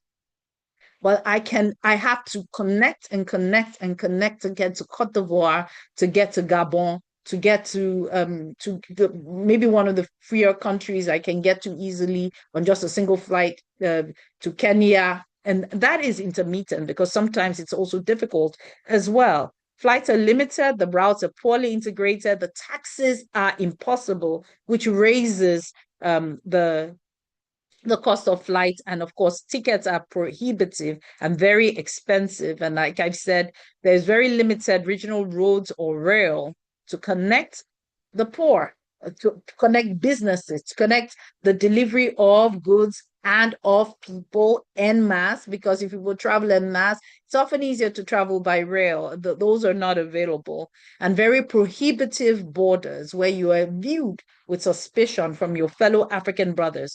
And like Dr. Elvis was saying, that there's a river that runs. The river doesn't change, but that the barriers that have been put in there to keep us from one another have become so effective. And we must view it as one of the colonial legacies that we have inherited. Just fun fact, and for us to think very deeply about and attack this issue, the 5 most difficult countries to get to in Africa: Eritrea, Libya, Sudan, Equatorial Guinea, and Algeria. And we must think about these countries very carefully. And of course, that the impact is restricting not only businesses, but also us as civil society. It's limiting our collaboration. It's isolating our communities. But the past is prologue. There is a story to how we arrived here. Because once upon a time, you could travel across this continent without a passport, without visas. Are we the only continent where passports were not a thing? Passports were not a thing anywhere in the world until recent history. As a matter of fact, what people had were protection papers So if you wanted to travel through a country or into a country, what you usually would get is a written note asking that country to ensure your protection as you travel into the country or through that country. And that's why they were called passports. And they were not a thing until close to World War I. Issued letters of safe travel through ports. And by the 19th century, industrial revolution, when passports now became a thing, and people started to use them more frequently, they became more relaxed about passports and the issuance of visas, because visas were also becoming a thing. Why? Because they found that visas was disrupting commerce. Now, this is not Africa. I'm talking about other continents. I'm talking about particularly Europe, Australia, the United States. They found that, look, visas is restricting trade. And so for the Industrial Revolution, that era, and to encourage mass migration, they abandoned the issue of passport control. Passports were really just identity documents, especially during World War I, where they were reintroduced to ensure that spies, and going back to the trust issues, that spies were not crossing borders, and to ensure that they were caught on time and that, they didn't create as much damage as possible. So what's our history with passports and what's our histories with visas? I think that it's important for us to remember the essence of colonization was to exploit our resources. And when there were many players trying to exploit us all at the same time, they call themselves to the table without us to exploit us at the Berlin Conference of 1884. And they balkanized our continents. They cut us apart. They turned us into their regional and language hubs that did not serve us. Those borders that were created are very artificial borders. The rivers still run through. The people are still the same people. Our DNA still runs, the red blood that runs between you and I, whether in North Africa, Southern Africa, Western Africa, Eastern Africa, or Central Africa. And the fact that we were divided without our consent tells us that if we must regain agency of our continent, we must remove those divisions and decide that we are a people. Rather, what have we done? We have perpetuated the colonial ideals of those divisions, that it is easier for our colonizers to come into our countries than our brothers and our sisters to traverse our country. And the routes that were, and it shows also in our aviation, the colonization was not just of our people. The air travel also became a thing at the tail end of colonization, and those routes were designed to connect African countries to colonial countries and not to African countries. So the air routes that were originally designed were not designed to join us. Most airlines also had foreign management till independence and then technical help from their colonial planners. And you find that most national airlines in Africa are still very much run within the framework of those colonial frames that connect them to Europe, but not to Africa. And so those flights would be cheaper and more frequent. The routes are easier, and then the rules that bind them are easier to navigate than for us. So African air travel is still locked down by tariffs, because then we're charging one another higher than we're charging our colonizers. And National Airline Tufts Protection is bringing all of these fees to air travel that makes it near impossible to buy tickets. The tickets are so expensive that it is cheaper sometimes, like I've said, for me to go to London than for me to go to Côte d'Ivoire. It doesn't make sense. Meanwhile, we as a people know, and a lot of our adages and proverbs would tell you that we're stronger together. And so I use this illustration of the African broom to remind us that it is harder to break a broom than to break a single broomstick. And regional corporations are not just a thing for Africa. I think the rest of the world has shown us how it can be done. Now, binding nations together in trade and shared governance has made war structurally impossible and economically ruinous in Europe. So the European Union has found that, look, if we all come together and we band together, we can do trade better. People can live better. They can traverse borders. That you can go to work in another European country, and that is increasing our prosperity, and that is increasing the welfare, the well-being of our people, and its unity. And it's not just in business and governance that this has helped the European Union. People take the European Union more seriously than you would any other country in the world. And also it is ensuring that the economic integration is benefiting the whole area. Talking about economic integration benefiting everyone. If you do well, and your neighbor isn't living well, you are the only rich person in that neighborhood, you are in danger. I don't care how high your walls are, how high your fences are, you will eventually begin to absorb the air of poverty. And that has continued on our continent, and it's something that it's a very big conversation we must have. And I will come back to xenophobia and how this isn't serving us as a continent. It's not just in Europe. You will find across the world that, the South American countries are doing it. The East Africa, the Asian countries, the 10 Southeast Asian, the ASEAN bloc has refused, removed tariffs, removed visas, and they're doing so well now because of that regional integration. This holds lesson for the African Union, which in its very, very ideals prefers to do exactly the same things, but we seem to be walking in the opposite direction. And if we get regional integration well, if we're able to remove the border walls and the doors, the windows that block other African countries from our countries, it will benefit civil society as well. Why? Because we have a stronger, more vibrant civil society. We're able to intervene more, able to give solidarity, able to prefer solutions. And like Dr. Elvis was saying, that it will be easier then to offer legal aid across borders. And let's stop talking about borders, across, these territories as well.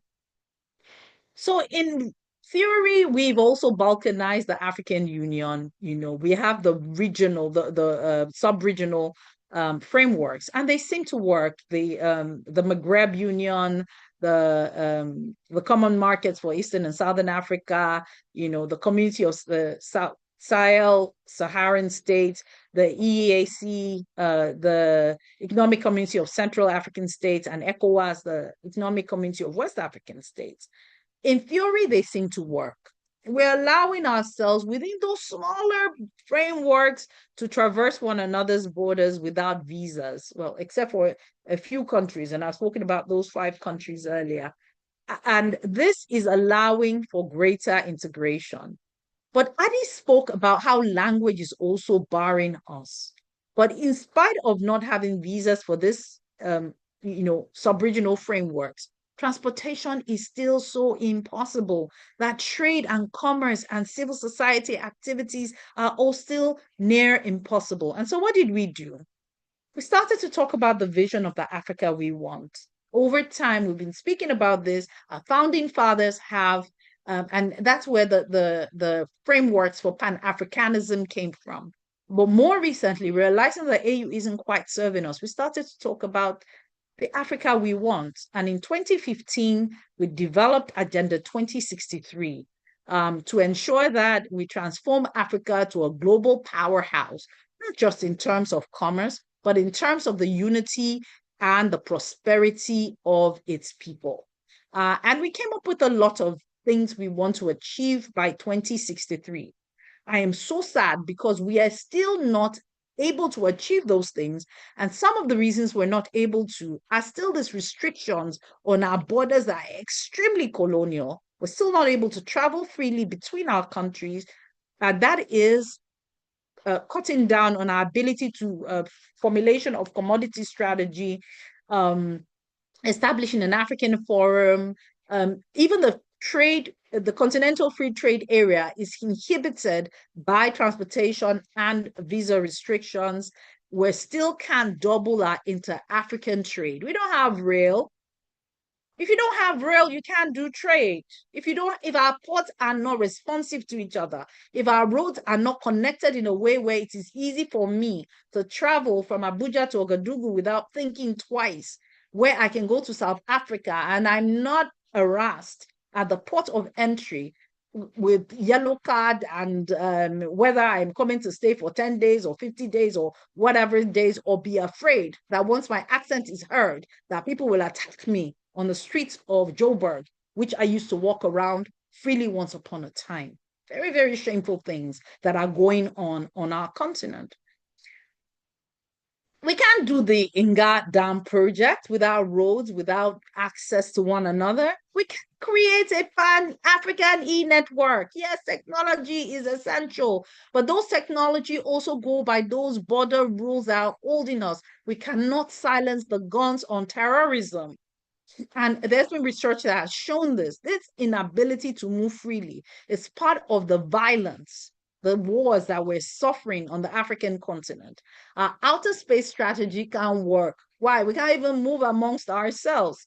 We can't also establish continental financial institutions if our borders are locked against each other.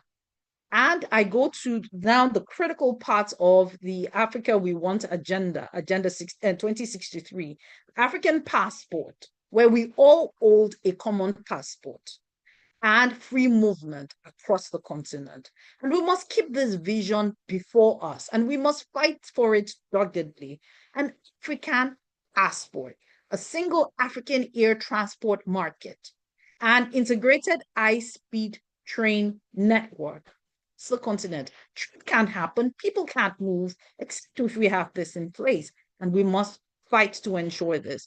Now, the European Union Free Movement Protocol speaks very much, adopted then in 2018, the right of entry, abolish visa requirements so African citizens can enter member states freely and as frequently as they want to, the right of residence, for you to be able to live in other African countries, just like you have in the Schengen, the EU area, the European Union, and access to right of residence. And by the way, let me remind us all that the UK's withdrawal from the European Union has made for its downfall rather than for its uplifting. Isolating yourself makes you poor.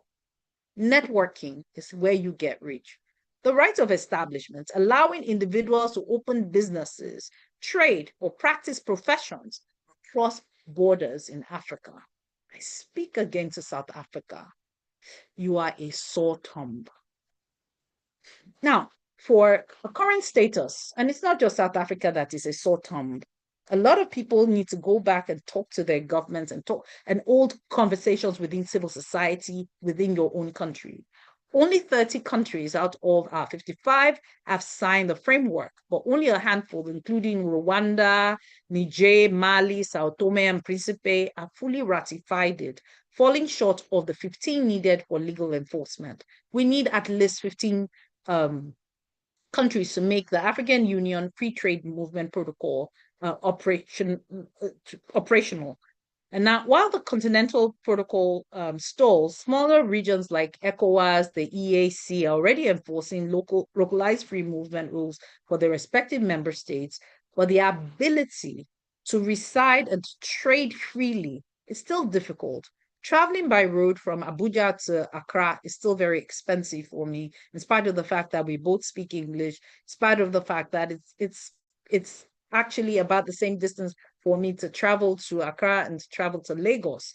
It's still prohibitively too expensive because of those issues. Now, what are the problems we have? Why can't we just get our act right and move? Brothers and sisters, we have problems. One is the security anxiety. If we allow people to come in, supposing they bring their insecurity, especially countries that are going through insecurity into our countries, and also that the African Union is made up of despotic rulers who are not leaders, who just want to hold on to power. They're so anxious about sovereignty and that hold on to power that they're keeping us from one another.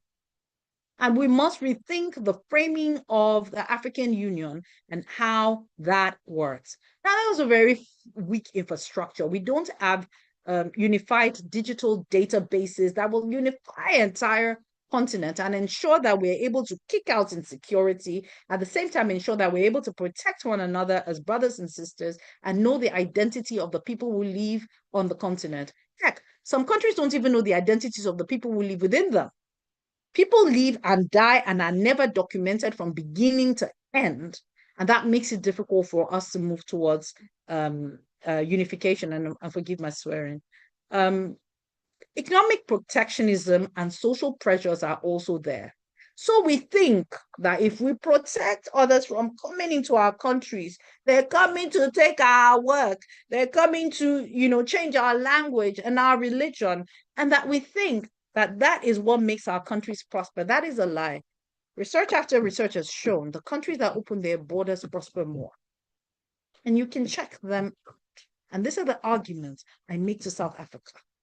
You cannot exist by yourself. And that was part of what ending apartheid and opening up the rest of the world to South Africa did. It opened you to greater opportunities, and South Africa prospered better.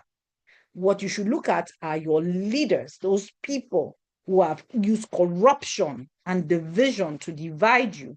And so, by the way, you're not attacking people of other colors, only your African brothers and sisters. There's deep thoughts for us on this, and we must come to the table and we must think about these things very, very carefully.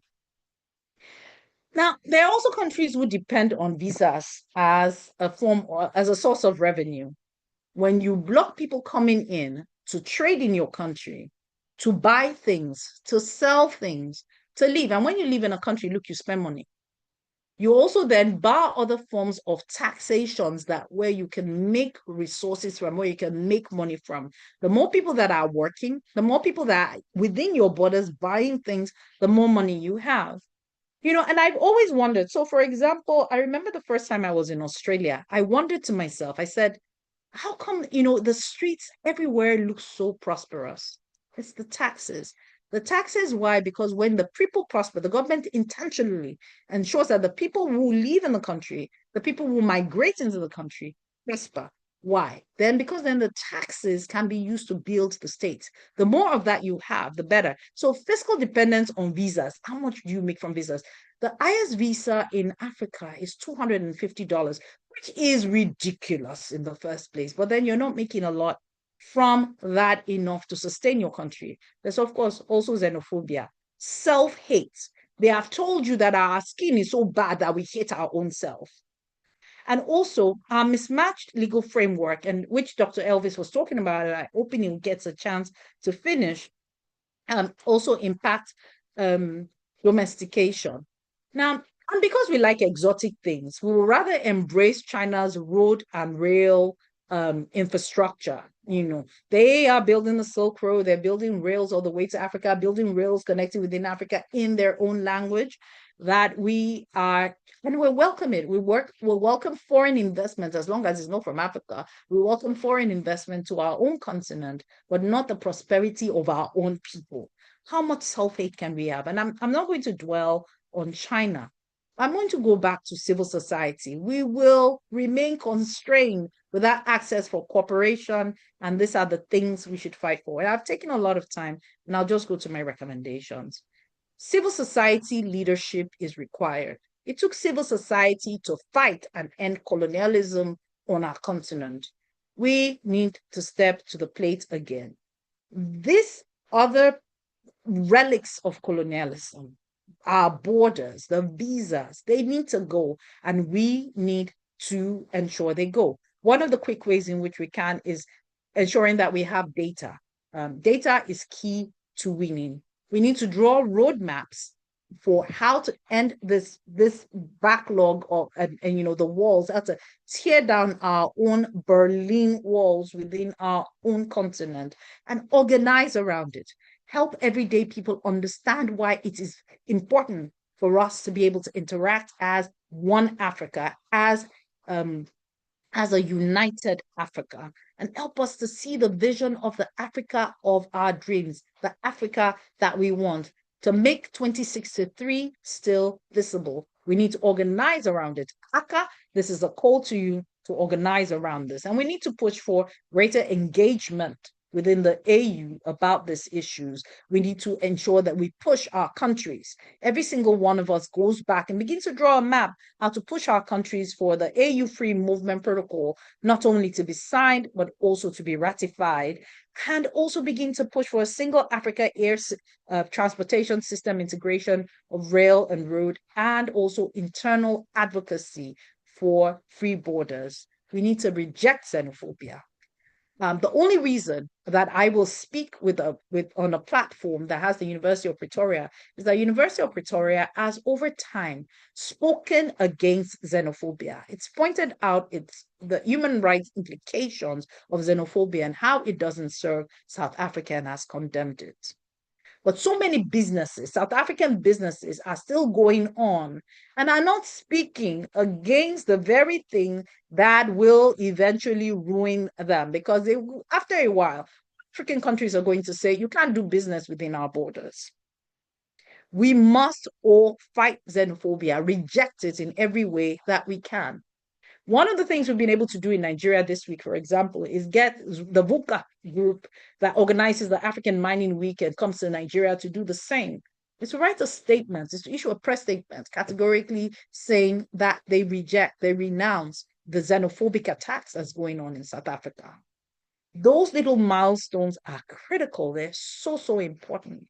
But those critical milestones are what will get us there. I look forward to the day that I can enter South Africa without a visa, without worrying that my accent will be the first thing that will make them attack me till my head is bloody. I love the DRC. It's one of the African countries that I've gone to that, some countries don't do anything to you. You just love them. I love Uganda. I remember being in Uganda in 2022, and that was the last time I was in Uganda, but I want to go to Uganda without a visa. I have too many friends. Joseph is my friend, and you should invite me, but I don't want to come with a visa. We should reach that point where we're all able to be a one Africa, even more prosperous, because we have even more resources than European Union. Thank you for your patience and your time. I'm grateful. Thank you so much, Abby, for sharing your thoughts on this journey. Allow me make some change in our program and invite Dr. Oyenin to be able to make his intervention now. He needs to be able to engage us before he is able to rest. The time zone is affecting us. So to Mustafa and Lloyd, pardon me for making this change, but it's very important. Doctor, over to you. The floor is yours. Kindly make the intervention now. Yeah, thank you very much, Joseph. Good morning, everyone. It's morning here, about 6 a.m. to be precise. And I needed to take some rest before my morning lectures begin. So thanks, Joseph, for your understanding and magnanimity, and also thanks to the organizers, ACA and Center for Human Rights, for the kind invitation. So the assignment which Joseph gave me and Aka gave me was to speak on building faster cross-border responses to corporate harm affecting multiple jurisdictions. And my intervention will be very, very extremely brief. And to be able to address this question, I think we have to identify the core problem. Can you hear me? Yes, we can hear you, Dr. Elvis. Kindly. Oh, okay. Oh, okay. Some people are okay. Yeah, so the question was, how do we build faster cross-border responses to corporate harm affecting multiple jurisdictions? And the problem which we tend to miss is that corporate harm multinational corporations that are occasioning injustice today is structurally transnational. So it's not it's not set in any particular jurisdiction or country. Take, for example, a mine operating in Zambia, for example, it can be owned by an holding company in South Africa or London, financed through Switzerland and insured in the city of London. So that's pretty much almost 4 or 5 countries. Okay, sir. Sorry, Simpiwe, can you please help us mute Dr. Elvis? Thank you. Sorry about that, Prof. No worries, that's fine. Yeah. So I've mentioned 4 countries already. So the problem is, if there is harm in Zambia, who do we attribute that harm to?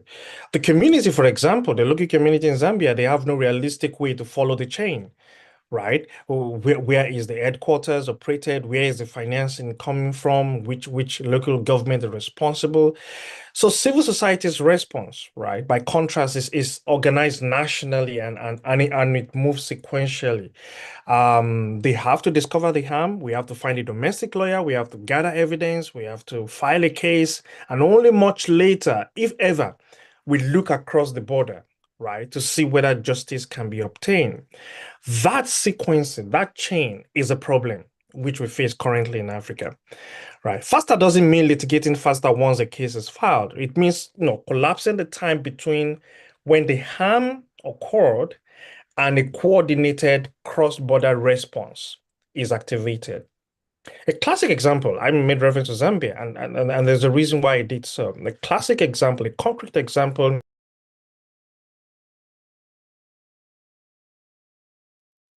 Dr. Onyi, kindly unmute yourself. Kindly unmute yourself. We can't hear you. Oh, have I been muted since? It was momentary, but it's okay. You can proceed now. We can hear you. Oh, okay. Sorry about that. So the clearest illustration is between Kabwe and Anglo-American South Africa. So the pollution happened between 1925 and 1974. The class action, and of course we know South Africa is one of very few countries in Africa that has class action jurisprudence. So there was a class action on behalf of about 140,000 women and children. That case wasn't filed until October 2020.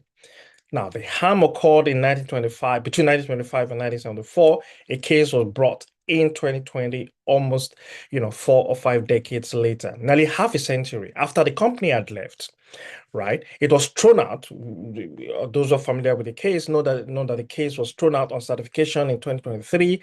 It's gone on appeal, and as of mid-2026, the community is still waiting on a judgment. So that case illustrates 2 structural obstacles. One, the corporate veil problem. The claim targets Anglo-Americans, South Africa, the former head of his company, because the original operating entity is no longer available to sue. And the sheer duration a cross-border remedy can take when there is no standing rapid response mechanism. Decades between the harm, discovery, litigation, and any prospect of relief. Those are the challenging issues we have to remedying corporate harm. And because of the issue of multiple jurisdictions, we have to deal with a lot of problems. And I'll go into that shortly. So that's not a story. The Kabwe and Anglo-American South Africa is not a story about one bad ruling. It's a story about the absence of any mechanism that could have caught this in year 5 rather than in year 95, right? We don't have those mechanisms. And there are quite a few cases like that. Vedanta case, for example, Okabi case, Bodo cases like that, bring to fore some of these challenges that we have in seeking for remedy at home. So why is it slow?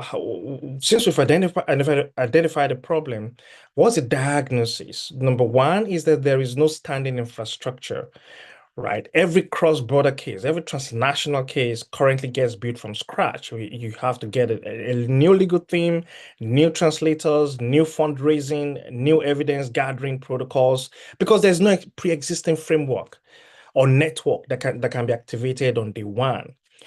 Secondly, we have issues of legal fragmentation, and we've earlier speakers have mentioned these initially. Common law jurisdictions like South Africa, they have class action mechanisms. Most civil law or other states don't. So a strategy that works in one legal family often cannot simply move to another. There's a problem of transplantation of legal systems. And finally is the corporate veil problem. Claimants often have to win first, win an argument about who is even liable. Is it a subsidiary or is it a parent? Is it a financier before they can even argue about a substantive case, right? And the procedural case can even take years. Claimants, victims who are usually indigent community members, some of them may have died without even having the opportunity to obtain justice. So that threshold fight alone can consume years, as we see even in Kabwe that is confronting us currently.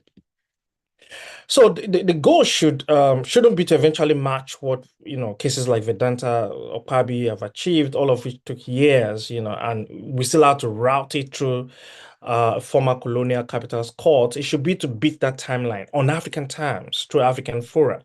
That's the real measure of faster. Right, that's the real measure, I believe, of faster cross-border responses to corporate harm. So, which leads to the second question: biggest obstacles to coordinated responses, which is something I've mentioned: legal fragmentation, common law, civil law mixed to other system, and they treat the issue of standing, evidence, class or group litigation differently. That is a barrier. Is it possible to have one unique, unifying legal system in Africa? Maybe that's a conversation for another day.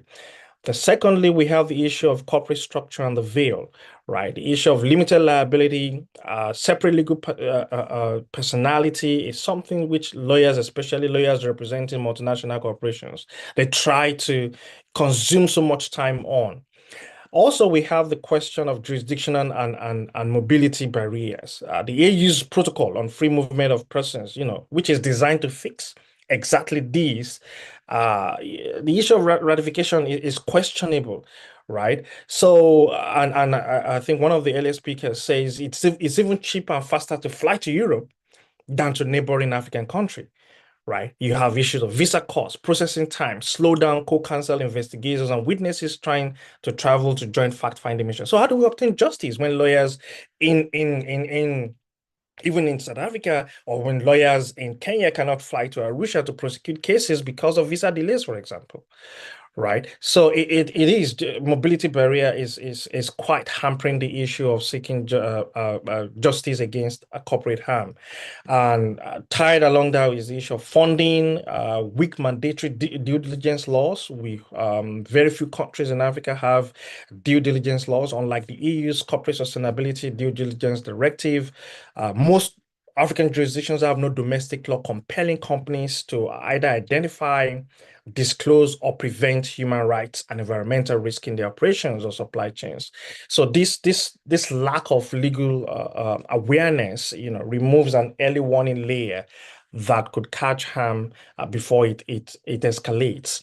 And I hope the ACA and I say Mike from IHRDA, we would have bodies, civil society organizations running a defined, protocol system, able to track, verify some of these complaints, map jurisdiction to where the cases can be held, to local and diaspora council, and help these indigent councils.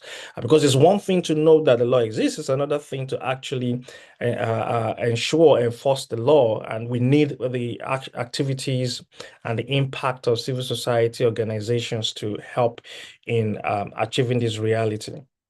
Finally, the question is how researchers, lawyers, CSOs, and affected communities can work together more effectively across borders. My overarching thing would be to put communities at the center, not at the end. Affected communities are usually the first to notice the harm, and they are the last to be consulted on any strategy. right? So the Bodo community example in Niger Delta of Nigeria, for example, relied heavily on community testimony alongside satellite and environmental science evidence, right? So we need the communities to be at the center, not at the periphery of jurisdictions or strategy in litigation. Invest in community paralegal networks. These paralegal society systems and networks should not only be at the nation's capitals. We should have to put in some structures at these communities that are impacted by the activities of multinational corporations, and we could also think in terms of joint funding proposals where researchers, lawyers, and CSOs together for a single grant rather than separately for this same purpose of ensuring that if there's going to be any transnational litigation, these are adequately well funded and taken care of. For the purpose of time, I think the common thread across some of these cases that have been decided across borders is that every one of them eventually worked. Right.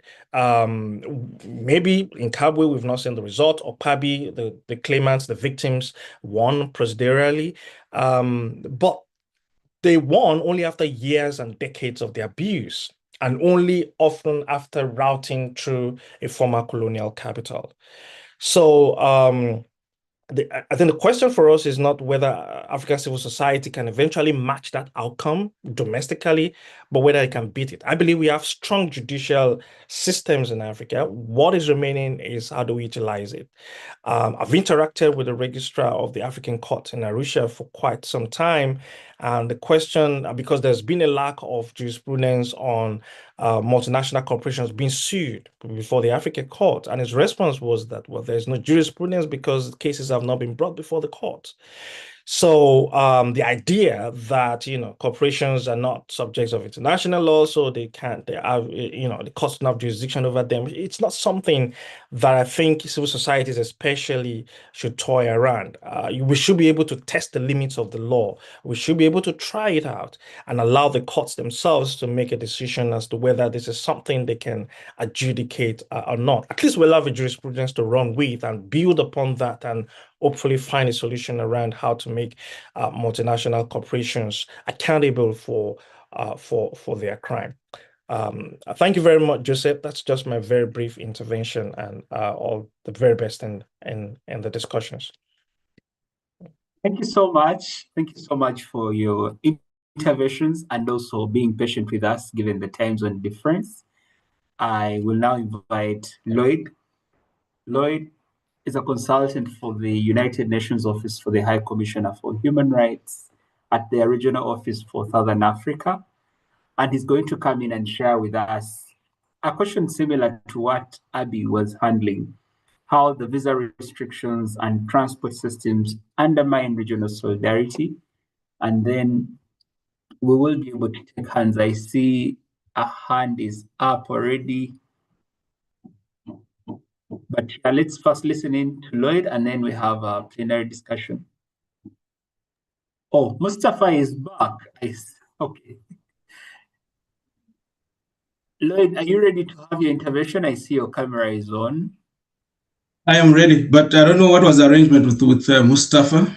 He was supposed to come before you. Probably Simpiwe can help upgrade him from attendees to participants, to panelists, sorry. Is that migration able to be done?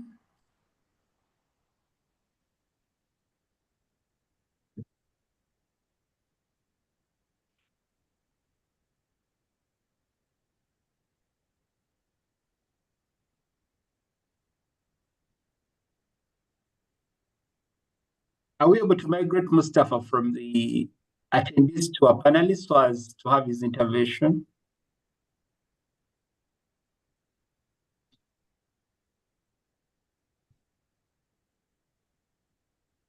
Simpiwe, please help us with that. He says he's online. Maybe he's just on the attendees section. Yeah, there he is. Okay. He has been migrated. Okay. Then probably before we have Lloyd's conversation on visa restrictions, we can have Mustafa's insight on how civil law and common law practitioners can work more effectively together. Mustafa, can you hear us? Yes, Joseph, I can hear you. Can you hear me Oh, and okay, see you me? now have the floor for your intervention. Thank you so much. I wasn't seeing you in the panelists. That's why I had moved on to That's Lloyd. okay. That's Yeah, okay. My African ancestors intervened on my behalf. So, the floor is yours, yeah, Mustafa. yeah. Thank you very much, Joseph, and thank you, everyone. I have really enjoyed the presentation so far. And as is always, the risk of speaking towards the end in such events, you run the risk of having people, speak your mind before you have the chance to speak. But all the same, I will go ahead to make some points that I have noted. So I think that we need to remember what the topic is and what the theme is, which is basically looking at colonial barriers.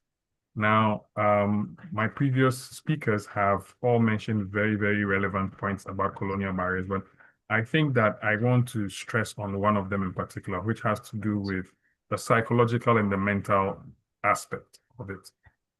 What I mean by that is that I think far deeper than most of us realize, the legacy of colonization has affected us on an almost DNA level, where a lot of people have certain really ingrained perceptions about themselves, about Africans, about their fellow Africans, and our relationship in the world vis-a-vis the West and other countries. And I think this psychological effect is affecting us in much, much bigger ways than we realize. So I would just want us to remember that it's not just about the linguistic differences. It's not just about the geographical differences, the visa issues, and all these technical things. But at the level of how we think and at the level of how we see ourselves, our self-image, we have been affected. And it's really important that we recognize these things. Otherwise, we will not be able to fix them. And otherwise, we will continue to deal with the consequences of these effects. I'll just share a quick story. I was at a conference, I think in Istanbul a few years ago, and I met someone who was not from the continent. And when they asked me where I was from, I mentioned Ghana, and they said, "Oh, you guys are right next door to Nigeria."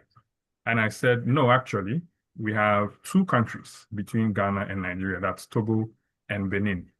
But what I realized, and after I discussed with this person, was that they saw a lot of social media interaction between Ghana and Nigeria on social media, on the internet, and it was so intense that it completely drowned out Togo and Benin that were in between. And it made it look as if Ghana was right next to Nigeria because there seemed to be no difference between them.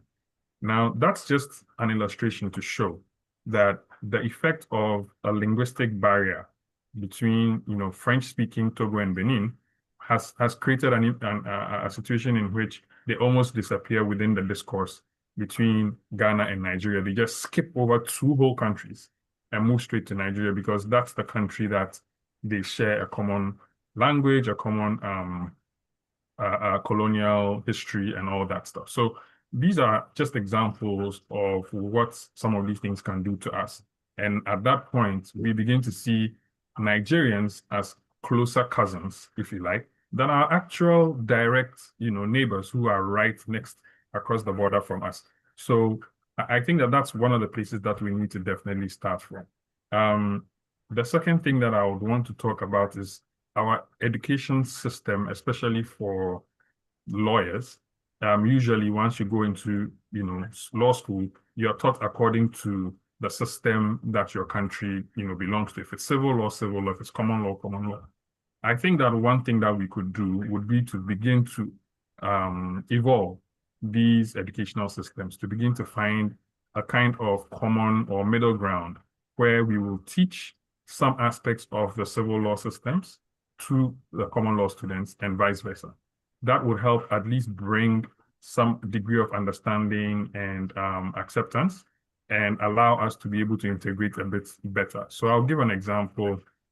While in law school, I think it was the University of Pretoria that organized a Pan-African moot court competition on human rights. And it brought together students from English-speaking countries, Portuguese, and French. And at that opportunity, at that moot court competition, we got the chance to meet each other from different countries. We got to interact, we got to build bridges and connections. And several years down the line, I have found myself relying on these contacts in the course of my work. I have been able to reach out to colleagues in Cote d'Ivoire, in Kenya, in many other countries when I have an issue that requires a cross-border collaboration, just because we had that opportunity at some point during the legal education to build those connections and bridges. And I think that that's a very important tool that we need to start thinking about introducing into our educational system to help bridge the gap between the common and the civil law systems and allow greater collaboration between ourselves. Some other points that I was going to make have already been made by previous speakers, such as the use of AI in bridging language barriers. So I won't really talk about that. The visa system, people have talked about it, moving between countries, everyone has talked about that. So I will just probably go straight to talking about some of the things that we can do, examples of things that we can do. And I belong to a group called the Piliwa, Public Interest Lawyering Initiative of West Africa. And this group essentially consists of lawyers and civil society organizations from across West Africa, which straddle the language divide between English-speaking countries and French-speaking countries. And we have regular meetings at least once a year where you have lawyers from French-speaking countries, civil law, and common law countries come together to share ideas and brainstorm about cases and public interest litigation cases that are going on in each of their countries, to share their experiences, share examples, share methodology about, collection of evidence, security protocols, and all those kinds of things to assist each other to learn from the experiences in other countries. Beyond all of this, one thing that I think you should also remember is that regardless of the formal legal systems, common law and civil law systems, African countries also have customary law systems, which interestingly have a lot more in common, between the countries, because I have done work with colleagues from Sierra Leone and Guinea. And when you talk to them, you realize that their customary system, their chieftaincy laws, land laws, a lot of them are very similar to what we have in Ghana as well. So I think that we could also further look at developing some of these customary legal systems into a little bit more formalized systems. And then it would make it easier for some collaboration to be done, because some of those customary systems cut across a lot of African countries and will help boost collaboration between ourselves. So I think I will this is just sort of summarizing the whole approach of what I'm talking about. And I will want to leave it here so that if there are any questions, we can talk about it, because I know time has been already far. Thank you, Mustafa, for sharing with us your insights and also bringing to light the fact that African countries have customary law that is not being discussed. We are only looking at the dichotomy of civil and common law and leaving out customary law that in many ways also has to feature in the conversation. Allow me now invite Lloyd Kuvea to pick it up on the aspect of how visa restrictions and transport systems undermine regional solidarity, and then we'll have a plenary.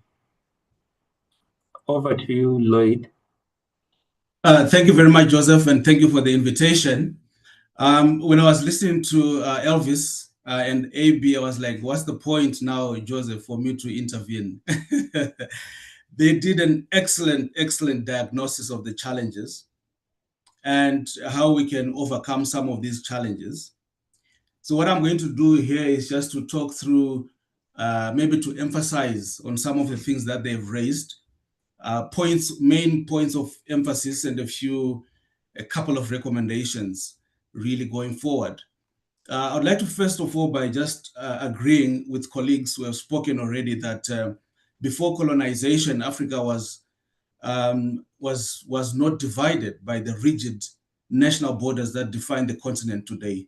Sad to say, our heads of state have chosen to perpetuate these colonial boundaries, and they are now affecting us in terms of promoting regional solidarity, continental integration, regional trade and investment, across the continent. And this is the third part of it. And it leads me to this problem that we always talk about, which is the lack of political will. And I was just thinking to myself that if we had a number of, politicians and heads of state in this webinar, the presentations that have been already made by colleagues would have built that political will, which is really absent, in the heads of state and government on the African continent. So really, I hope that this webinar, its recordings might be shared with some of the policymakers, so that we can address all these barriers, these structural barriers, which were imposed by the colonial powers that continue to hinder Africa's development and, stop Africans themselves from spearheading the development of this continent. To address the challenges of, the barriers, the structural barriers to free movement, which, movement itself is actually a right. And I think this was also mentioned by AB that, movement itself is a right guaranteed by the African Charter, the ICCPR, and the UDHR. So we cannot, allow visa and transport restrictions to curtail free movement across the continent, and also to be hamstrung by these colonial borders, that were imposed by our colonial masters, So for me, really, I just want to add my voice to what Elvis was saying, that the protocol on free movement of persons, which is a protocol to the treaty establishing the African economic community, is perhaps the panacea to some of the challenges that we're facing, if it is ratified universally and implemented in each of our countries. With only 4 that have ratified, we need to move to all 54 countries. I don't know if Morocco will join. That's why I'm using the number 54 and not 55. And I hope that we will have all 54 African countries ratifying this protocol that really speaks to all the issues that we are talking about, the right to entry, the right to residence, the right to establishment, to have Africans being able to move across the countries in Africa, seeking employment, establishing businesses without any fear whatsoever, doing research, doing human rights investigations and study, without any fear of any reprisals or being expelled from the worst country where an African national has traveled to. If we remove all these things that are affecting regional solidarity and experience sharing by human rights defenders, then we'll have done a lot. One of the things that I just wanted to look at briefly is the impact of these restrictions. Firstly, there's no doubt that they hinder and limit solidarity efforts across the continent. You can imagine, let's say, for instance, there are activists that are being persecuted in Uganda. Recently, when the elections were held in Uganda, we saw those restrictions of political activists, and then activists from other East African states like Kenya were then being abducted. And this is wrong. This hinders solidarity across the African continent. And also it denies African citizens participation in regional trade and investment and improving of livelihoods, as well as improving access to education, health, and employment, and all those issues. It's, for me, I remember the Africa's richest billionaire, Aliko Dangote, complaining that he requires at least 35 visas to travel to African countries. Yet some investors from Europe will not face such challenges, traveling across the continent, because of the deference that they receive from Africans, and as opposed to our own, Africans who genuinely and sincerely want to develop this continent. So these are some of the, impacts of these visa restrictions that are affecting even African billionaires, and this has to stop. And also, this failure of regional solidarity and the inability of Africans to travel across the continent also even limits our ability to speak with one voice when we're facing a whole lot of challenges, particularly on the issue of corporate accountability. In countries such as the DRC, where there are huge challenges in terms of corporate accountability. And we have all the countries in the global north and including Asia all gathered there extracting resources, and the inability of lawyers, activists to travel to these countries. I heard AB talking about frustrations going to the DRC. All these things must be stopped. There's no need for that, because it actually then isolates communities that actually need these voices, these activists, these lawyers who are able to speak out and challenge some of the violations that are taking place in communities. The impact on visa restrictions. I mean, convening a regional conference in South Africa would be convenient because of its level of development. The choice of hotels and conference centers, plethora of them. But now getting visas for Africans coming from other African countries becomes a problem.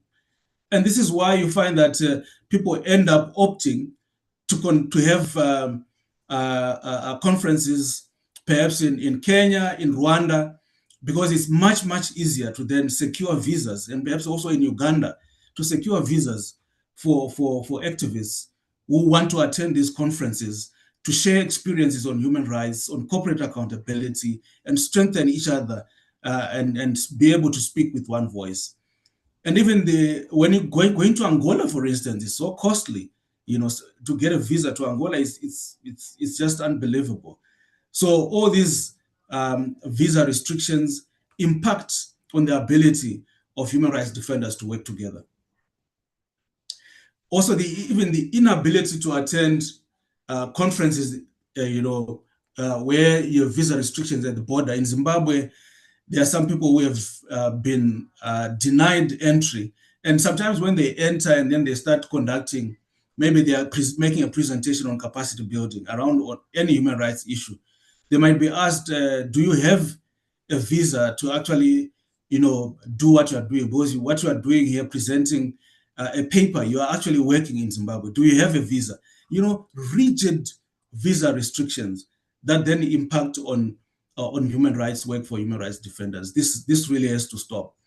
And also, we witnessed when Tundu Lissu was arrested and prosecuted in Tanzania, human rights lawyers and activists from Uganda and Kenya being blocked at the border, apprehended, abducted, tortured, and expelled, driven back to their countries. This has to stop. African leaders must stop this nonsense, because what we are doing now is that we are perpetuating the human rights violations, because nobody then in country is the not the ability but the bravery and the courage to stand up to their leaders, because they know that there are going to be serious political and economic reprisals against them. Victims who are facing human rights violations by corporate entities will also then be denied, for instance, legal representation by expert lawyers from different countries, because most of our lawyers, not all lawyers have actually studied or specialized in trade and investment law and issues around corporate accountability. So you need to open up the practice of lawyers across the continent, so that lawyers can share their various areas of expertise and protect the people that need that protection. I wanted to say, the issue of, and I think Abe mentioned this, the multiple connections and long flights when you have to travel across the continent. And I just wanted to highlight the issue of Banjul. Travel to Banjul is a mission on its own for many activists from across the continent. You need to gather your physical stamina, your resilience, your mental toughness for you to actually say, you know what, I'm actually attending a session of the African Commission. Thank God this October, the session is going to be in Senegal, Dakar, which might be a bit easier. But then at the same time, you find that a lot of the regional flights that we used to benefit from, like South African Airways, which kind of collapsed and is trying to come up now, had direct flights, from Joburg to Dakar, Senegal. Nowadays, it's very difficult. You need to go roundabout to go to Addis first or to Ghana first before you go, so these multiple connections and long flights really impact, on the resilience of activists who face other challenges, that are there besides having to, look at all these visa restrictions and transport restrictions. I wanted to highlight the case of Mr. Brian Kagoro, who was declared persona non grata by Kenya in February 2026 after he was arrested and detained for 14 hours and removed from the Kenyan territory without any due process. Look, what I want to say is that declaring lawyers and CSO representatives persona non grata, instrumentalizing the Vienna Convention, should be stopped by our African leaders. This should be reserved for diplomats who will have maybe have misbehaved and should never be used at all to target human rights defenders and lawyers who are doing the genuine work of trying to protect the rights of vulnerable and marginalized members of society who are suffering, because of violations of, big corporates and other states that are not really respecting rights. This really needs to stop. I mean, it is shameful that a distinguished Pan-African lawyer who has spoken out against the vices of corporates. And actually, I think if Joseph might confirm, he was one of the keynote speakers at one of the ACA General Assemblies in Uganda and gave an eloquent speech and encouraging human rights defenders to do the work of protecting, communities that are suffering from corporate violations. And I just wanted to also just highlight and emphasize the problem of bureaucratic inefficiencies and long queues at border posts. I mean, ordinary people cannot participate in trade and investment in Africa because of these long queues and inefficiencies. But most ordinary people cannot afford to fly, so they use the road networks. I can assure you, I mean, that it's a mission. It's a mission and a half for people to be able to cross these borders without facing the challenges of the bureaucratic inefficiencies and long queues, and also the corruption of immigration officials. And I think it's one of the clarion calls that we need to make, that corruption must be uprooted within the immigration and law enforcement officials across all the African countries. This has to be really improved. Abe spoke about the Belt and Road Initiative, where China is trying to improve the rail and road network. Clearly, there's poor rail and road networks on the African continent. I mean, except for a few, perhaps, recent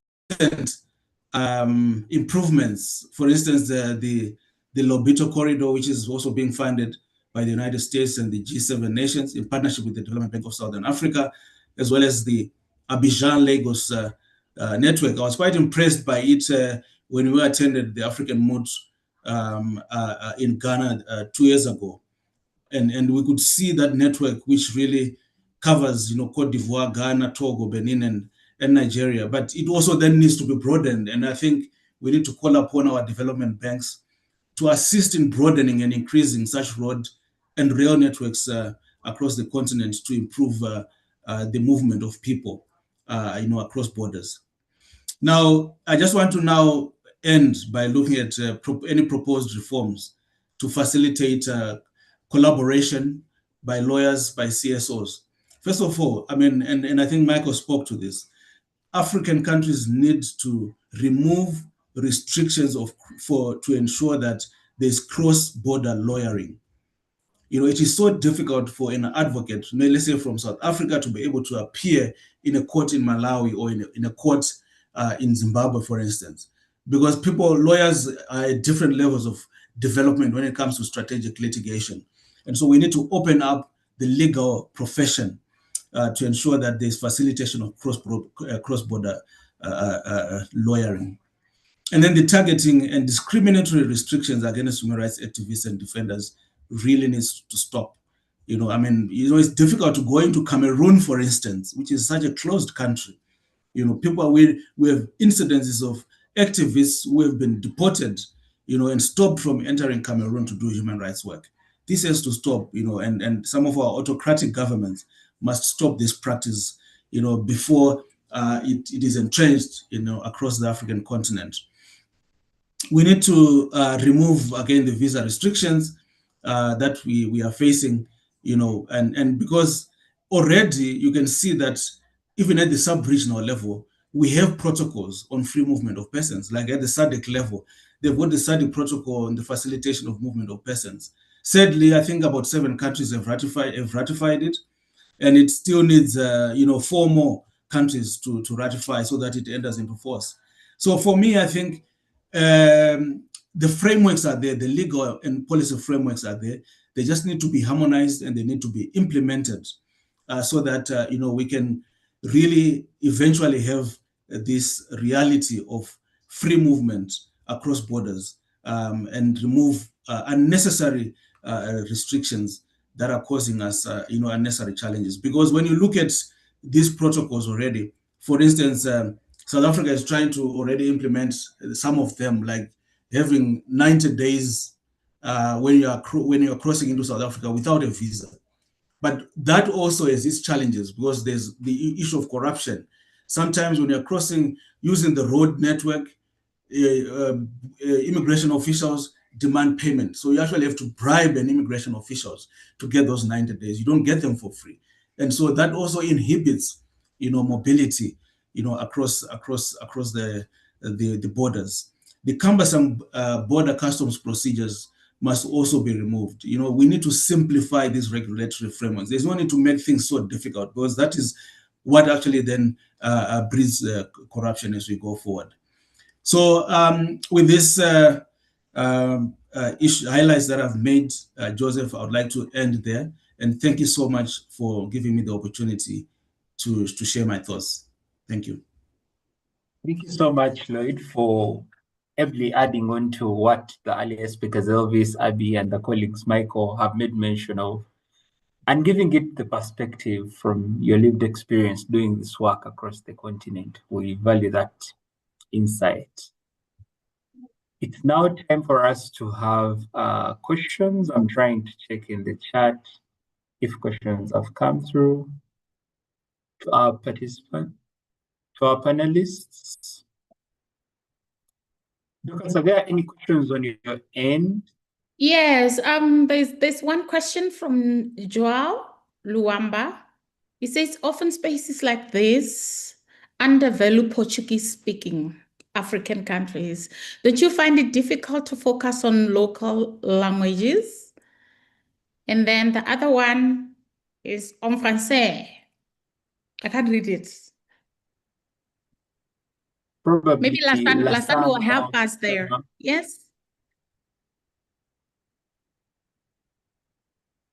Is important.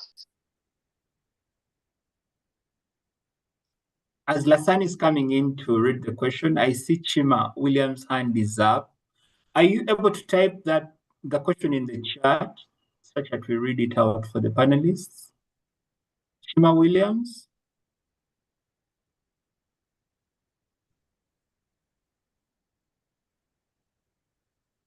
They can ask it, Joseph. They're able to unmute them. I don't see that option. Oh, okay. Oh, okay, yeah.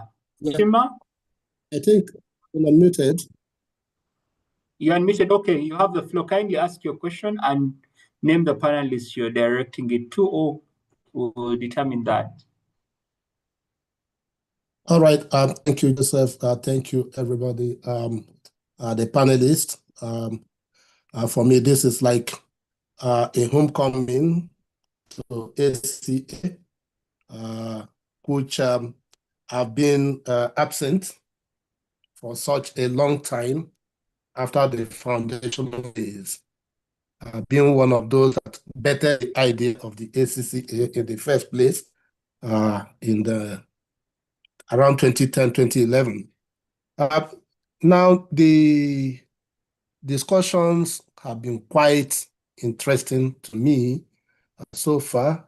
However, I agree with everything that has been said, but just wanted to flag off some things that I thought perhaps I didn't hear clearly about, because we cannot talk about cross-border movement, ease of interaction, ease of trade, ease of even legal support and assistance, where we do not have a unified common currency that is used in Africa. This is, one of the biggest trade barriers, because all the European and American citations that were made somewhat have a unified currency that they use outside of their local currencies, okay, which they still use locally. I think maybe a word can be said on that. Also, I think it was only Mustafa that tried to talk about the language barrier. No matter what we say, so long as we do not communicate easily, definitely there's a strong problem, which means that you will need interpreter. If, for instance, a Chima Williams is going to do anything in La Côte d'Ivoire, that is a French-speaking country, I may have to need one of my colleagues to act as an interpreter or get an official one for that matter, and vice versa. So it also hinders communication and ease of our practices. Even as lawyers that we want to support cases, you find out that this leads to mostly Anglophone lawyers dealing more with Anglophone countries than Francophone or the Portuguese countries. That is also a challenge that we need to look into. How do we overcome this? And my final thought,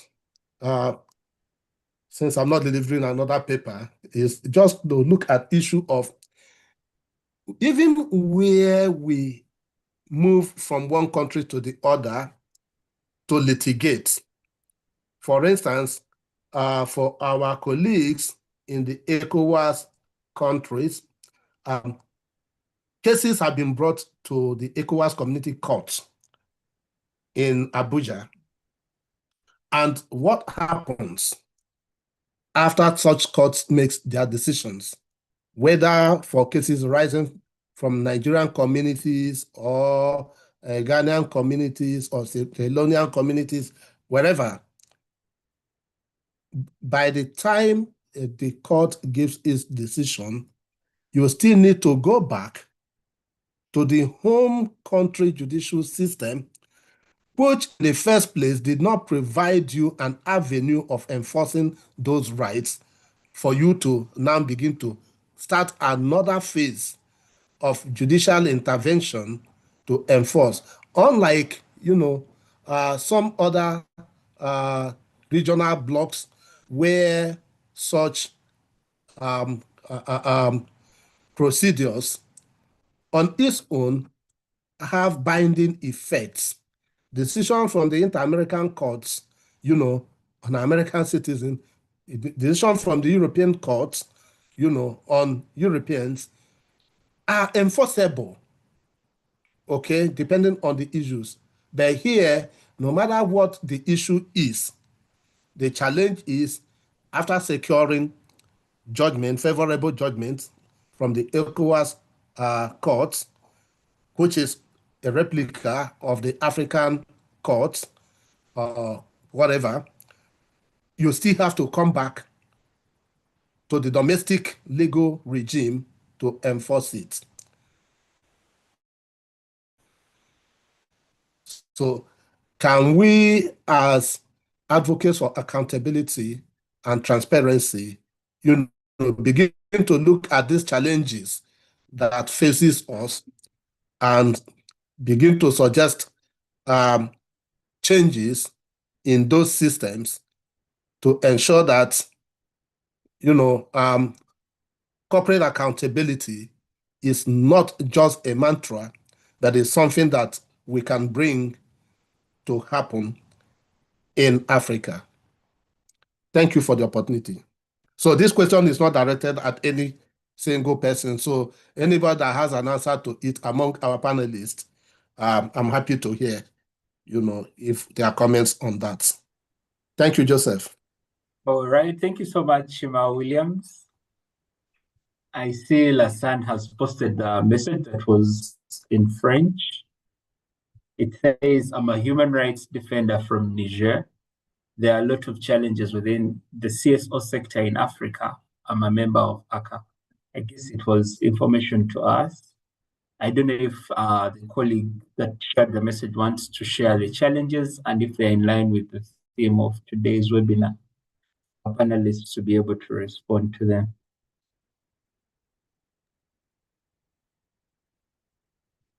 Joseph, there are other questions on the chat. Are you able to see them? I'm trying to look for them, but if you can see them, yes, I can read them for you. Antoinette says, how can we as Africans seeking to develop ourselves and take back our sovereignty do that without relying on the infrastructure built by the colonial masters? So that's the first question. I'll read the second and the third, and then I'll give it back to you. So Mr. Morris says from Kuvea presentation, who should take the lead in harmonization and implementation of the proposed reforms? Then Madam Monica says, many marginalized communities in SA, in South Africa, rely on traditional leadership and customary law, while also seeking justice through national courts. How can these systems work together to protect community rights against harmful mining activities? And what practical steps could be taken to ensure grassroots voices can participate equally across Africa? So those are the questions. I'll give it back to you, Joseph, and the panelists, or over to you, Joe.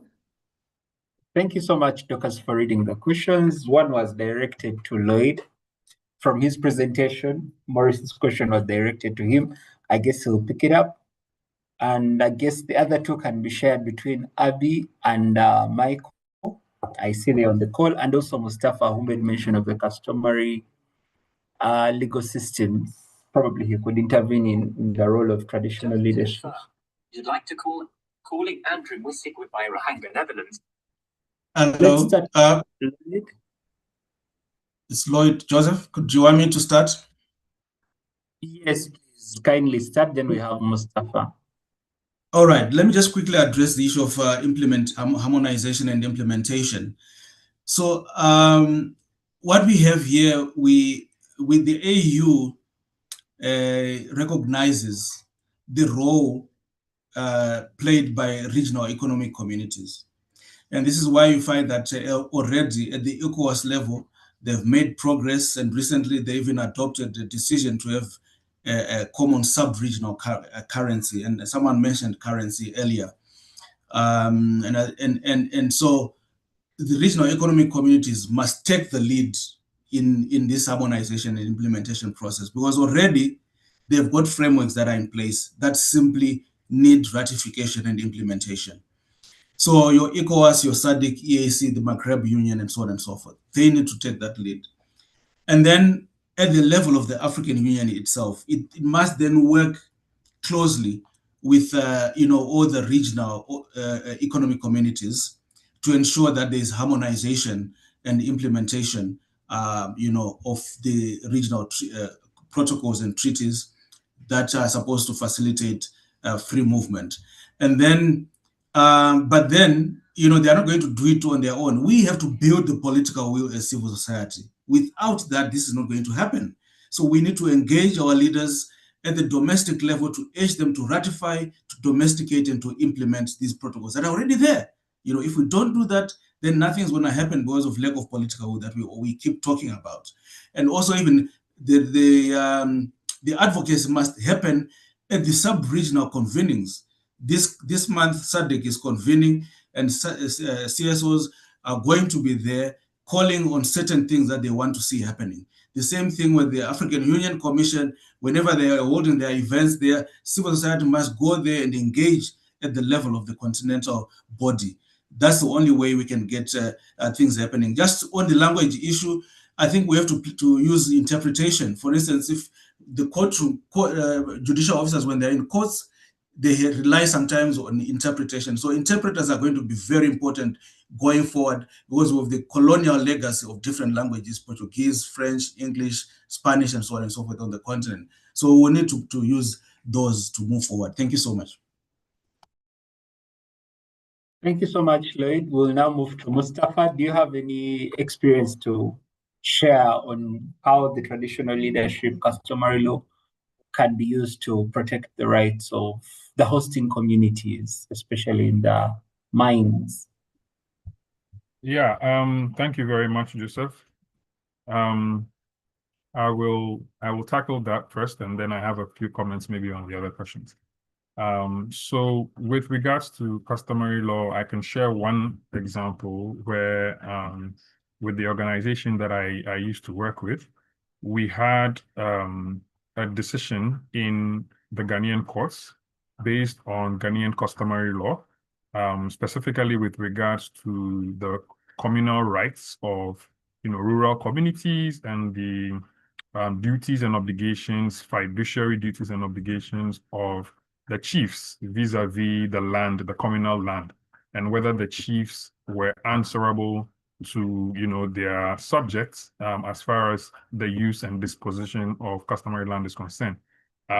Whereas some of the previous jurisprudence suggested that the chiefs kind of had immunity to answer for the sale of those lands. There was Ghanaian jurisprudence that suggested otherwise, and that jurisprudence was exported to a case that we were collaborating in Sierra Leone, dealing with a similar situation. And when it was presented to the Court of Appeal in Sierra Leone, the Court of Appeal, in its judgment, made reference to the Ghanaian jurisprudence, whereby they borrowed from that jurisprudence in order to recognize community rights in Sierra Leone for land that had been lost to a mining company, and to grant the communities that have been affected capacity to sue for damages and compensation for that lost land. So that's one live example that I can share where you have cross-border collaboration, specifically around customary land, customary law. And I must say that during the research, we also looked at jurisprudence from Nigeria, jurisprudence from Kenya, around some of these issues. And so there is clear evidence that there are a lot of things that can be learned from that kind of comparative law, comparative jurisprudence. And I'd want to share one other example whereby there was a case taken before the ECOWAS courts regarding a community in Côte d'Ivoire. That community and that case was built by the help and the support of these lawyers that I mentioned belonging to the PILIWA, Public Interest Lawyering Initiative of West Africa. So even though the case was based on Cote d'Ivoire, you had lawyers who were not from Cote d'Ivoire also coming in to provide research and ideas as far as, you know, the pleadings were concerned to support that litigation. And that litigation went forward before the ECOWAS court, and that litigation produced a favorable result. Now, to the point that Chima raised, the issue of enforcement. After this decision was given in favor of the communities, they were asked to, the Republic of Cote d'Ivoire was asked to pay a certain amount of damages. That has not been done. For years now, that has not been done. Now, through the same level of collaboration, we found that there are some favorable jurisprudence in Nigeria, which might allow the victims of you know, the abuse in Cote d'Ivoire to be able to enforce the judgment of the ECOWAS court in Nigeria, not even in Cote d'Ivoire, their own country. So this is another example whereby you can have, you know, lawyers from other countries help other lawyers from a Francophone country fight a case in a sub-regional court. And then the same lawyers help those victims find remedy in another, you know, West African country, which is Anglophone and in a common law system. So these are some examples that I can share. And of course, that process is ongoing. It has not, you know, come to a conclusion yet, but I know for a fact that there is that collaboration between Anglophone lawyers in Nigeria, Ghana, Sierra Leone, and Cote d'Ivoire that are helping to try to bridge some of these differences. So just to talk a little bit about some of the two other questions, someone talked about the colonial systems and what we must do. How do we move forward and regain our sovereignty with those colonial systems in place? My opinion is that we don't need to reinvent the wheel. However, we must adapt them. And so if there are systems in place that provide some usefulness to us, we should keep them. And then we must make a very deep analysis of those systems and find out where they do not benefit us, where they divide us, where they provide, they create obstacles rather than pathways. We must break those down and adapt them to suit our, you know, unique needs. Because, for example, Africans in general, and I think most people will agree with me, have a collectivist sort of culture, not very individualistic like people in the West might be. And so when we are designing legal systems and we realize that they are moving towards more and more more and more individual systems, we must make the effort to recognize the collectivist nature of African societies and be able to adapt them to address those needs. And so with regards to the question of reforms, who should take the lead? I think civil society and the community at large, the grassroots, should take the lead, because it's clear that we have a problem of political, not leadership, but lack of political will in Africa. And so I think that if the grassroots push and then the groundswell is big enough, it will force the leaders to respond in the direction that we want. So I think we should stop waiting for the political leaders to lead. We should start. Thank you. Thank you so much, Mustafa. I see you've responded to the questions. Docus, do we have more questions in the chat?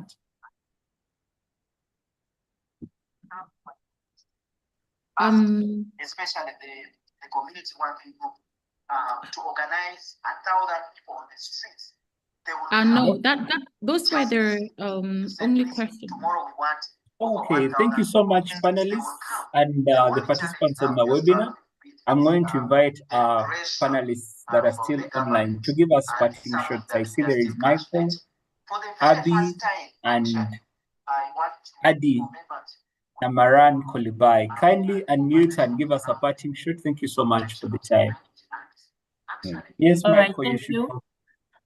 Thank you so much for the opportunity. I see a comment in the chat where a Portuguese speaker was saying that, I mean, they are still being undervalued and in spaces like this. And it's a fact, I see a lot of times that when we organize meetings, we don't seem to take into account Portuguese because it's a reality. I think every language is struggling on its own, but I think it doesn't also undermine the advocacy on African languages. I think we should still strive to make sure that we move our languages forward. And I appreciate the opportunity to be here. Thank you so much. That's what I can say for now. Thank you so much. Yes, Michael, we can come to you for your parting. Thank you very much, Joseph, and thank you, colleagues, for staying this long. I think for me, it's imperative. Building bridges is not an option. If we are really truly committed to this Agenda 2063 imperative of an integrated Africa, then we need to build these bridges across the different language, legal divides, and building the truly Pan-African, legal infrastructure that is able to respond to the challenges that we face, because our challenges are not very different, and we cannot allow colonial experiments across borders and languages, barriers to be the challenge that really impede us from building that united African front towards ensuring that our communities are safe, protected, and benefit from corporate activities that are being engaged on within their own lands and water bodies, among others. So those are some brief remarks from me, and I was happy to join this panel. Thank you so much, Michael. We'll now move to Abby. Thank you so much, Joseph, and thank you everyone for a very, very engaging conversation, particularly the panelists. They all sound like very big things that we need to get done. I agree. And big things take time to get done. I advocate that we take baby steps, that we all just, internalize what we've heard today. We go back and we think of very small wins that we can make, whether it is advocacy for your country to open up its borders, to reduce visa restrictions, whether it's engaging the AU or hosting webinars like this, or engaging with communities at the grassroots, helping them understand why a Pan-African movement works for us all. And also to address something Chimad said about having a common currency. That was part of the AU plan. And that was something Gaddafi fought for vehemently, for us to have a common currency. And that is still achievable. But again, we've all noted, Lloyd particularly noted, that this sovereignty issue is used to bar civil society organizations from intervening where human rights are being abused. We must ensure the democracy of our people, the right to choose their leaders, and the right to tell their leaders what we want at the AU level. That must transcend to the grassroots and not just civil society organizations at the capital. Thank you, everyone. Remember, baby steps. Thank you so much. Abi, Mustafa, your parting shots, and then we'll conclude with Lloyd.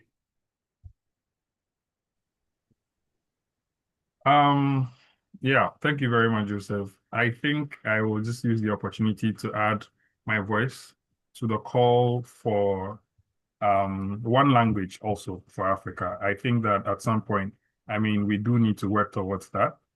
We need to figure out how to get all of us speaking one language. And I think it's something that we can do. We can pick an African language, we can, develop a curriculum, we can implement it, and within 15 to 20 or 30 years, we can have everyone speaking that language, and some of these things can be resolved. So in the spirit of thinking big, I think we should also consider that. Thank you. Thank you so much. And finally, Lloyd, your parting shots as we get to close the webinar. Thanks, Joseph. I don't want to repeat what has been said, just two parting shots. The first is that when you look at Article 20 of the Protocol on Free Movement of Persons, it prohibits mass expulsion of non-nationals of other African countries. And what is happening in South Africa at the moment, where it's targeting certain identified nationalities, has to stop, because it is a violation of international law. South Africa must stop this thing.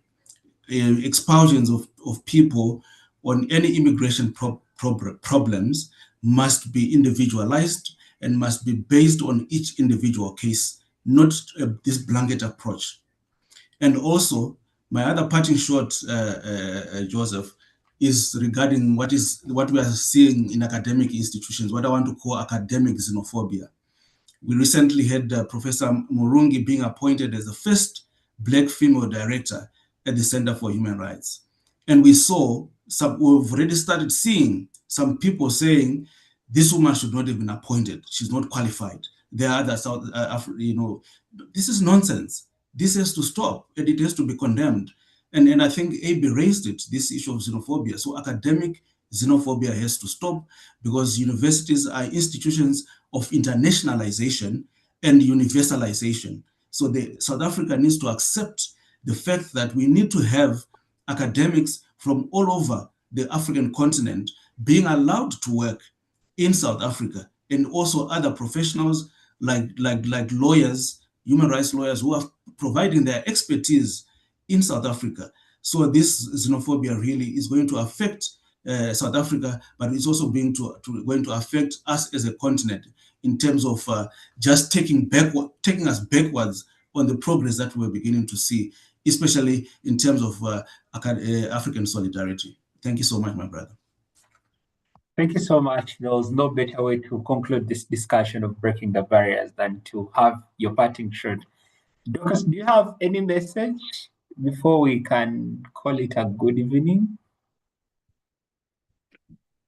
Not really, Joe, but only to just say, colleagues, distinguished speakers, partners and participants, as we come to the close of today's webinar, really, from our side, we would just like to sincerely thank you all. Thank especially the speakers for sharing their valuable insights, our moderator for guiding today's discussion. It was a really tough one, but he excelled very well. Our interpreters on the background for also bridging the language barriers, and all the participants for your active engagement. So as we had stated, today's conversation really was a reminder that the barriers that we face are not only linguistic, they're also legal, they also include visa restrictions, as we have already stated, infrastructure gaps, and other challenges that continue to limit collaboration across our continent. Yet, it has shown that our shared commitment to corporate accountability, especially, and human rights is stronger than those existing barriers. So on behalf of the Center for Human Rights, on behalf of ACA, thank you so much for being a part of this important conversations. And we hope today's discussion will inspire stronger partnerships and continued collaboration across the continent. Let us continue to work together to ensure that corporate accountability knows no linguistic barrier or legal barrier or national borders, indeed. So thank you once again, and we wish you all a wonderful day ahead. So this webinar, we can, if with your indulgence, Mr. Moderator, we can officially close it now. And we look forward to engaging with you guys further. And in 2 weeks' time, we will convene again. We'll have another webinar on the 15 years of the UNGP. So with that, that is bye-bye from our side, and we thank you so much. Thanks a lot. Thank you so much, Dorcas. Indeed, it's greetings of the day. Have a lovely day ahead. It's evening here in East Africa. It may be afternoon where you are, or getting to evening. Thank you so much for being with us. We look forward to having you in 2 weeks to discuss the 15 years of the United Nations Guiding Principles on Business and Human Rights. Bye. Thank you. Bye. Bye, everyone. Bye-bye, everyone. Bye-bye, Thanks a lot. everyone. Bye. Bye, everyone. Bye.